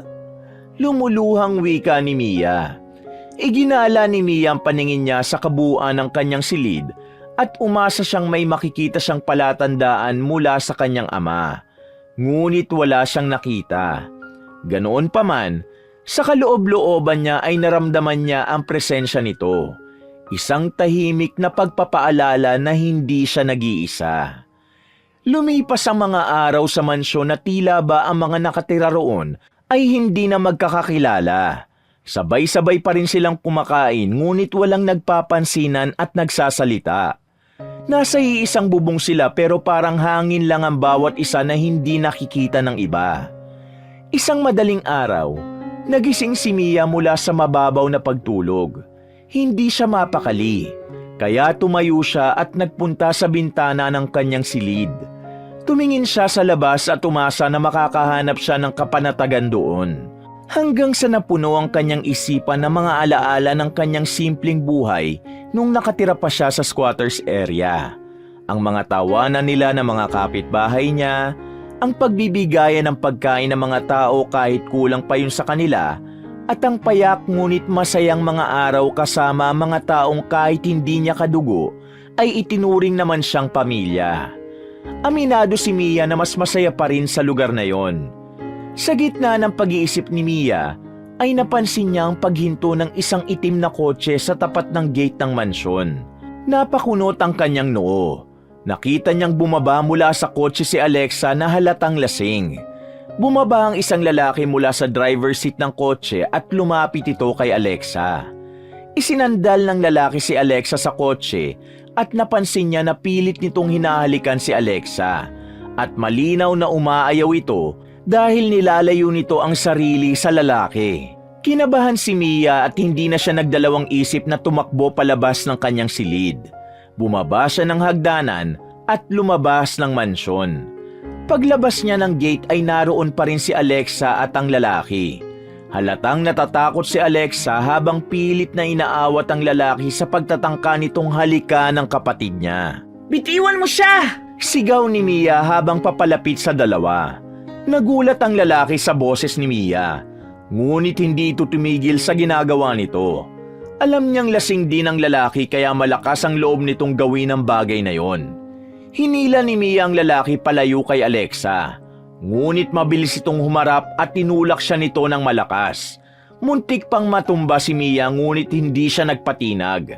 Sinunggaban ni Mia ang braso ng lalaki at nang humarap to sa kanya ay mabilis niyang tinuhod ang pagkalalaki nito. Napasigaw sa sakit ang lalaki at napaatras. Nagmamadali yung sumakay sa kotse at mabilis na pinaharurot yun paalis. Nang tingnan ni Mia si Alexa ay nanginginig ito sa labis na takot. Lumapit si Mia kay Alexa at nagulat siya nang bigla siya nitong yakapin. Walang iya siya. Akala ko friend ko siya pero gusto niya pala akong gawa ng hindi maganda. Umiiyak na wika ni Alexa na para bang isa itong batang nagsusumbong. Tana, Alexa. Wala na siya. Ligtas ka na. Tura ni Mia habang hinahaplos ang likod ni Alexa. Ngunit agad ding kumalas si Alexa mula sa pagkakayakap nito sa kanya. Ang takot sa mukha nito ay napalitan ng galit at pagkapahiya. Malakas siya nitong itinulak at walang lingon-lingon na pumasok ito sa gate. Nang wala na si Alexa at naiwan si Mia sa labas ng mansyon, ay hindi niya naiwasan ang mapangiti. Sa saglit na yakap na yon, naramdaman niya ang pasasalamat ni Alexa. Kahit patinulak siya nito pagkatapos. Alam niyang pride lang ang pumipigil dito para magpasalamat sa kanya, pero sapat na ang naramdaman niyang yakap mula sa kanyang kapatid para magkaroon siya ng pag-asa na darating din ang araw na magkakaayos silang dalawa. Maagang nagising si Mia kinabukasan. Tahimik ang buong mansyon habang bumaba siya sa dining room upang mag-almusal. Pagdating niya sa dining room, nakahanda na ang almusal. Kumuha siya ng tinapay at kape. Nagsimula siyang kumain kahit mag-isa lang siya. Habang kumakain, narinig ni Mia ang mga yabag na bumababa mula sa hagdan. Paglingon niya, nakita niyang si Alexa yon. Baka sa maganda nitong mukha ang pagod at kakulangan sa tulog. Hindi ito tumingin sa kanya at umupo na ito para kumain. Alexa, kumain ka na. Nakangiting wika ni Mia sa kanyang kapatid. Saglit na tumigil si Alexa sa pag-inom ng kape at tumingin yun sa kanya ng sandali. Umirap ito at saka itinuloy ang pag-inom ng kape. Kumusta ka na? Ayos ka lang ba? Tanong ni Mia. Nais niyang simula ng pag-uusap nila ni Alexa. Pwede ba, Mia? Huwag mong isipin na porke tinulungan mo ako kagabi, magiging okay na tayo. Tigilan mo yung kaplastikan mo. Mataray na tugon ni Alexa. Tumahimik si Mia at hindi niya alam kung ano ang dapat niyang isagot kay Alexa. Naramdaman niyang mabigat pa rin ang puso ni Alexa sa kanya at kahit gusto niyang magkaayos na sila, ay alam niyang hindi niya ito kayang pilitin kung ayaw nito. Tahimik na nagpatuloy sa pagkain si Mia. Kahit masakit ang sinabi ni Alexa, hindi niya na sinagot pa ito. Alam niyang hindi madaling bumuo ng tulay sa pagitan nila, pero handa siyang maghintay. Sa paglipas ng mga araw, napansin ni Mia na tila may pagbabagong nagaganap sa mansyon. Mula sa araw-araw na alitan at pagsasapawan ni na Vivian, Sandra at Michael, ngayon ay tila nagkaayos na ang tatlo. Madalas niyang makita ang mga itong nag-uusap. Alam ni Mia na magandang bagay na nagkabati na ang tatlo, ngunit hindi niya maintindihan kung bakit may kakaiba siyang nararamdaman sa mabilis na pagkakasundo ng mga ito. Minsan, iniisip ni Mia kung ano ba ang palaging pinag-uusapan ni na Sandra, Vivian at Michael. Mas lalong lumakas ang kutob niya na may inililihim ang tatlo nang minsan na nag-uusap at nang makita siya ng mga ito na papalapit, ay biglang huminto ang mga ito sa pag-uusap. Isang madaling araw, nagising si Mia dahil sa matinding pagkauhaw. Tahimik niyang binuksan ang pinto ng kanyang silid at lumabas patungo sa kusina. Habang binabagtas niya ang tahimik na pasilyo, bigla siyang napahinto sa tapat ng opisina ni Eduardo.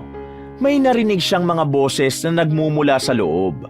Pamilyar ang mga boses at sigurado siyang sina Sandra, Vivian at Michael yon. Nagtaka siya kung ano ang ginagawa ng tatlo sa oras na yon sa opisina ng tatay niya. Tahimik niyang idinikit ang kanyang tenga sa pinto upang mapakinggan ng mabuti ang usapan ng tatlo. Ang boses ni Sandra ang unang narinig ni Mia. Wala nang atrasan nito ha. Kailangan natin gawin to para mapunta sa atin ang nararapat para sa atin. Kung tutuusin, walang dapat makuha sina Alexa at Mia. Si Alexa panay ang travel at halos hindi na nakasama ni Eduardo. Si Mia naman, anak lang siya sa labas. May halong gigil na wika ni Sandro. Pero Paano kung mahuli tayo? Ayoko makulong. Takot na sambit ni Michael. Alisin mo nga yung kanigahan mo, Michael. Isipin mo na lang na kapag nawala na sina Alexa at Mia, yung mana na dapat sa kanila ay sa atin mapupunta. Tura ni Vivian. Huwag kayong mag-alala. Malinis trumabaho ang mga taong kinuha ko. Kikidnapin nila sina Mia at Alexa at papatayin. Hindi tayo mapaghihinalaan. Sigurado ako sa bagay na yon. Ani Sandra. Nanginginig na napaurong si Mia mula sa pinto. Hindi siya makapaniwala sa kanyang narinig. Hindi niya akalaing kayang pumatay ni Sandra para lang sa pera. Nakakakilabot isipin na kadugo nila mga ito, pero handa silang patayin ang mga yun ang dahil sa pagiging sakim na mga ito. Marahang lumayo si Mia at tahimik na bumalik sa kanyang kwarto. Nanginginig ang kanyang mga kamay habang nilalak ang pinto. Napaupo siya sa gilid ng kama habang mabilis ang tibok ng kanyang puso. Hindi na nagawang makatulog pa ni Mia nang dahil sa labis na takot. Nakahiga na siya pero paulit-ulit pa ring umaalingaw-ngaw sa utak niya ang mga sinabi ni Sandra, Vivian at Michael. Pumikit siya pero sa tuwing ginagawa niya yon ay mas lalong tumitindi ang kanyang takot. Pakiramdam niya ay hindi na siya ligtas sa bahay na yon. Hanggang sa naisip niya na umalis na lang sa mansyon at bumalik sa simpleng buhay niya sa squatters area. Ngunit kasabay ng pag-iisip niya noon ay naalala niya si Alexa. Hindi ako pwedeng umalis dito. Hindi ko pwedeng pabayaan si Alexa. Bulong ni Mia sa kanyang sarili. Hindi na namalaya ni Mia ang paglipas sa mga oras hanggang sa napansin niyang unti-unti nang nagliliwanag sa labas. Nang tuluyan ng sumikat ang araw, ay napagpasyahan niyang lumabas na ng kanyang silid upang maghanap ng paraan para maiparating niya kay Alexa ang nalaman niya. Pagdating ni Mia sa dining room, walang tao ron ngunit nakahanda na ang almusal. Nang lumabas mula sa kusina ang isang kasambahay, ay agad niya itong kinausap. Manang, bumaba na ba si Alexa sa kwarto niya? Tanong ni Mia habang pilit na tinatago ang kaba sa kanyang boses. Ay ma'am, maaga pong umalis si Ma'am Alexa. Sinundo po siya ng mga kaibigan niya. Baka raw po mamayang gabi pa siya makakauwi. Sagot ng kasambahay. Ganun ba? Sige, maraming salamat. Ani Mia sabay ngiti ng matipid. Nang hihina si Mia, alam niyang kailangan malaman agad ni Alexa ang balak ni Sandra. Kung hindi ay maaaring magtagumpay ang mga ito na ipakidnap at ipapatay sila ni Alexa. Halos magpanik na siya sa kakaisip ng susunod niyang hakbang. Naisip ni Mia na magsumbong sa mga pulis, subalit napagtanto niyang maliit ang posibilidad na paniwalaan siya ng mga otoridad. Alam niya na maaaring itanggi ni Sandra ang magiging akusasyon niya at baka baligtarin pa siya ng mga ito. Kaya wala nang nagawa si Mia kundi ang bumalik sa kanyang kwarto at doon pag-isipan ang dapat niyang gawin. Sa maghapon na lumipas ay nanatili si Mia sa kanyang silid upang makaiwas kina Sandra. Matapos niyang malaman ang planong pagpatay ng mga ito sa kanila ni Alexa, ay nagkaroon na siya ng matinding takot sa mga kasama nila sa bahay. Nagpadala na lang siya sa kasambahay ng pagkain sa kanyang kwarto. Sumapit na ang gabi ngunit hindi pa rin dumarating si Alexa.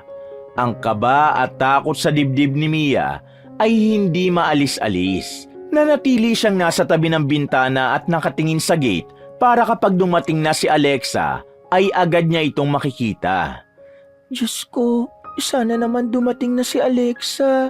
Kinakabahang bulong ni Mia. Pagsapit ng 11:00 ng gabi, napansin ni Mia ang ilaw ng isang sasakyang paparating.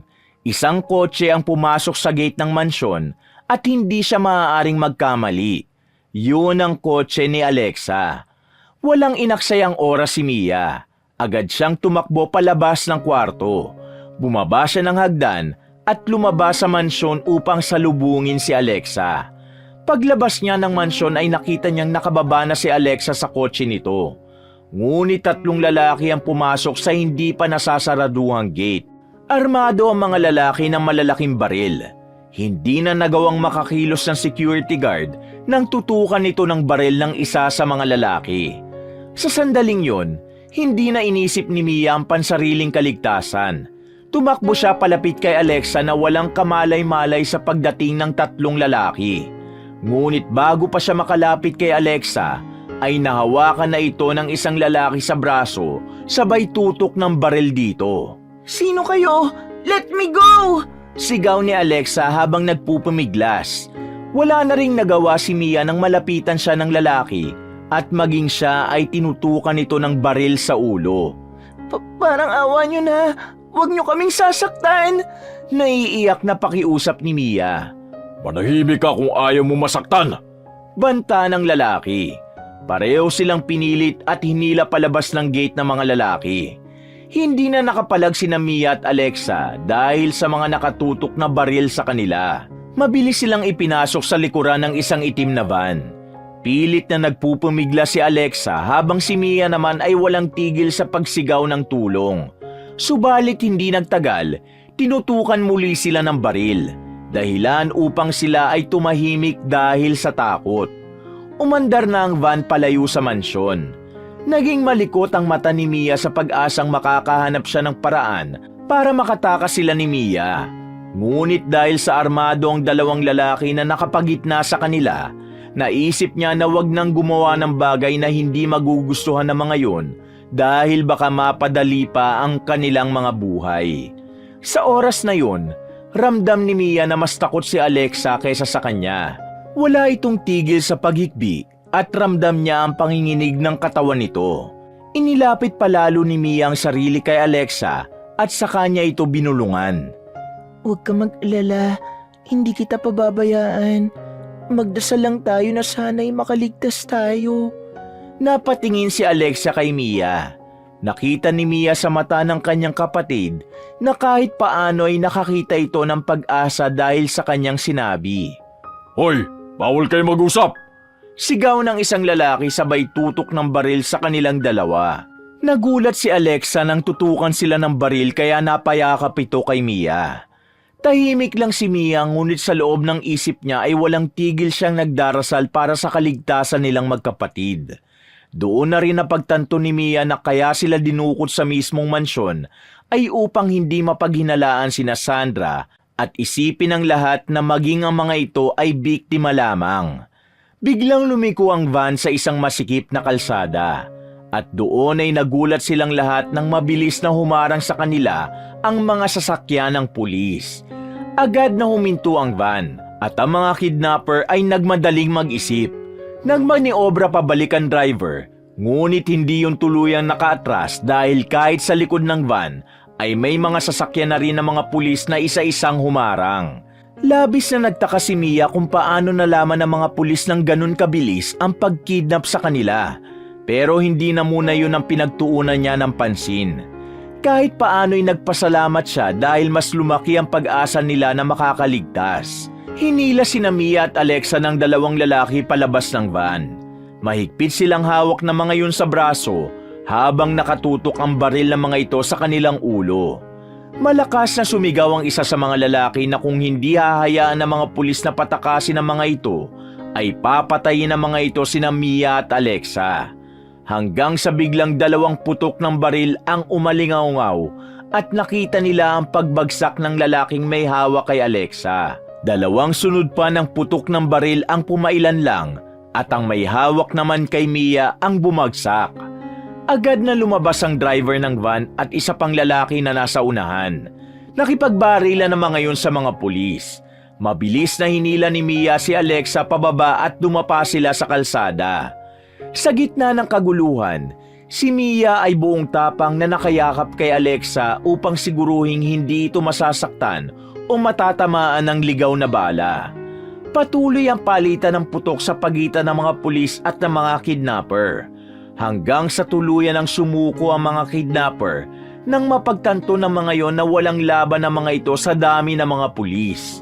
Matapos yon, nilapitan na sina Mia ng mga pulis at isa sa mga ito ang tumulong sa kanilang tumayo. Si Alexa ay nanginginig pa rin at walang tigil sa pag-iyak, samantalang si Mia ay mahigpit na hawak ang kamay ni Alexa. Matapos yon, isinama sina Mia at Alexa ng mga pulis sa police station upang hingan sila ng statement. Doon ay sinabi ni Mia ang usapan ni Sandra, Vivian at Michael tungkol sa plano ng mga ito sa kanila ni Alexa. Nang malaman yun ni Alexa ay halos hindi ito makapaniwala. Makalipas ang ilang sandali, inihatid na sila ng mga pulis pabalik sa mansyon. Pagdating nila sa mansyon, nakita nila ang maraming police car sa labas ng gate. Maraming pulis ang naroon at sakto na inilalabas na ng mga pulis ang nakaposas na sina Sandra, Vivian at Michael. Nagulat si Mia nang biglang sugurin ni Alexa ang tatlo at galit na galit nitong pinagsasampal ang mga ito. Ginagawa nito yun nang naniningkit ang mga mata sa galit. You're all monster! Paano nyo nagawa sa amin ito? Kadugo nyo kami! Umiiyak sa galit na sigaw ni Alexa. Inawat si Alexa ng isang pulis, ngunit hindi huminto si Alexa sa pananakit kina Sandra. Doon na lumapit si Mia kay Alexa. Alexa, tama na. Hayaan mo na sila. Siguradong mabubulok na ang mga yan sa kulungan. Sabi ni Mia habang yakap si Alexa. Isinakay na ng mga pulis sina Sandra sa police car. Nang umalis na ang mga yon, nanatiling magkayakap ang magkapatid. Nang unti-unti nang kumalma si Alexa, saka lang sila naglakad papasok sa gate ng mansyon. Mabagal silang naglakad sa driveway nang biglang nagsalita si Alexa. Mia, thank you. I saw how you protected me earlier. Hindi ko alam kung paano kita mapapasalamatan. Mahinang sabi ni Alexa. Wala yun. Saka ginawa ko yun dahil magkapatid tayo. Kahit anong mangyari, hindi magbabago yun. Nakangiting sagot ni Mia. Sorry din sa lahat ng nagawa ko sa'yo. Ang dami kong na-realize after ng lahat na nangyari ngayong gabi. Kung hindi ko lang sana pinairal ang pride ko noon, kung nakipag-ayos lang sana ako sa'yo agad, siguro nakita pa tayo ni Papa nang okay na tayo bago siya nawala. Malungkot na pahayag ni Alexa. Naging malungkot ang ekspresyon ni Mia, ngunit pilit siyang ngumiti. Sigurado akong masaya siya kung nasaan man siya ngayon. Ang mahalaga, nagkaayos na tayo. Ani Mia. Ilang di pa na lang ang layo nilang dalawa mula sa main door ng mansyon nang pareho silang natigilan. Bumukas ang main door at mula roon ay lumabas si Eduardo. Nakangiti itong naglakad palapit sa kanila. Nanlaki ang mga mata ni Alexa at agad siyang kumapit na mahigpit kay Mia. Mia, nakikita mo rin ba? Nakikita ko. Si Papa! Multo ni Papa! Nanghihilakbot na bulalas ni Alexa. Samantalang si Mia ay nanatiling nakatulala. Hindi siya makapaniwala sa kanyang nakikita. Nang makalapit si Eduardo ay malalim itong huminga at ngumiti ng malapad. Hindi pa huli ang lahat, mga anak. Buhay pa ako at masaya akong makita na okay na kayong dalawa. Masaya nitong sambit. Walang nakapagsalita sa dalawa. Pareho silang tila napako sa kanilang kinatatayuan habang ang kanilang mga muka ay puno ng gulat at pagkalito. Iniisip niyo bang multo ako? Hindi ako multo. Buhay ako. Natatawang sabi ni Eduardo. Kinuha nito ang tig-isang kamay ni Mia at Alexa at mahigpit nito yung hinawakan. Sabay na napaiyak sina Alexa at Mia. Hindi na sila nag-atubiling yakapin ang kanilang ama. Papa, akala namin patay ka na. Iyak ni Alexa. Papa, paano nangyari to? Paano ka nabuhay? Tanong naman ni Mia. Kumala si Eduardo sa yakap upang magpaliwanag. Hayaan yung ipaliwanag ko sa inyo ang lahat. Panimula ni Eduardo. Ayon kay Eduardo, nagkamali ng diagnosis ang kaibigan niyang doktor at ang totoo ay wala naman pala itong lung cancer at walang taning ang buhay nito. Ginamit nito ang pagkakataong yun upang subukan silang lahat kung ano ang gagawin nila kapag namatay na si Eduardo. Inamin din niya na sinadyang pabagsakin ng eroplano kung saan ang alam ng lahat ay nakasakay ito Pero ang totoo ay hindi ito nakasakay doon. Sinadya kong hatiin ng pantay-pantay ang lahat ng mamanahin ninyo. Gusto kong makita kung paano nyo haharapin ang sitwasyon na yun. Nagpalagay ako ng mga hidden camera sa buong mansyon, kaya alam ko ang lahat ng nangyayari. Alam kong sa gabing ito mangyayari ang plano ni Sandra, Vivian at Michael. Kaya tumawag na ako ng mga pulis. At dahil sa ginawa kong pagpapanggap na patay na ako, ipinakita na ni Sandra ang tunay nilang mga kulay. Pagpapatuloy ni Eduardo. Matapos yon ay nalinawan na si Mia sa totoong nangyari. Humingi ng tawad si Alexa kay Eduardo sa pagiging sakim nito sa mana, pero ayon kay Eduardo ay naiintindihan nito si Alexa dahil ipinaglalaban lang nito ang kanyang karapatan. Muling niyakap ni Mia at Alexa ang kanilang ama. Ang bigat sa kanilang mga puso ay agad na naglaho ng sandaling yon. Habang papasok sila sa mansyon, ramdam ni Mia ang bagong simula. Sa unang pagkakataon, wala nang bigat sa kanyang puso. Alam niyang mula sa gabing yun ay tuluyan ng magbabago ang lahat para sa kanilang tatlo. Simula noon, namuhay ng masaya at tahimik sina Mia, Alexa, kasama ang kanilang amang si Eduardo. Unti-unting naibalik ang kaayusan sa kanilang pamilya. At ang dating tensyon sa pagitan ng magkapatid ay napalitan ng pagmamahalan at pagkakaintindihan. Madalas na nagtutulungan sina Mia at Alexa sa mga negosyo ng kanilang ama. At naglaan din sila ng oras upang maglakbay sa iba't ibang bansa upang mas mapalalim ang kanilang relasyon bilang magkapatid. Bumalik si Mia sa pag-aaral upang tuparin ang kanyang mga pangarap. Samantala, sina Sandra, Vivian at Michael ay nahatulan ng habang buhay na pagkakabilanggo. Isa yung malinaw na mensahe na ang kasakiman at kasamaan ay may kaukulang kabayaran. Para kay Mia, ang lahat ng nangyari ay nagturo sa kanya ng mahalagang aral na ang tunay na yaman ay hindi nasusukat sa pera o ari-arian, kundi sa pagmamahal, tiwala, at pagkakaisa ng pamilya. Napagtanto niyang sa kabila ng mga pagsubok, ang kanilang pamilya ay may kakayahang bumangon at magsimula muli. Basta't magkasama silang haharap sa bawat hamon ng buhay. Wakas!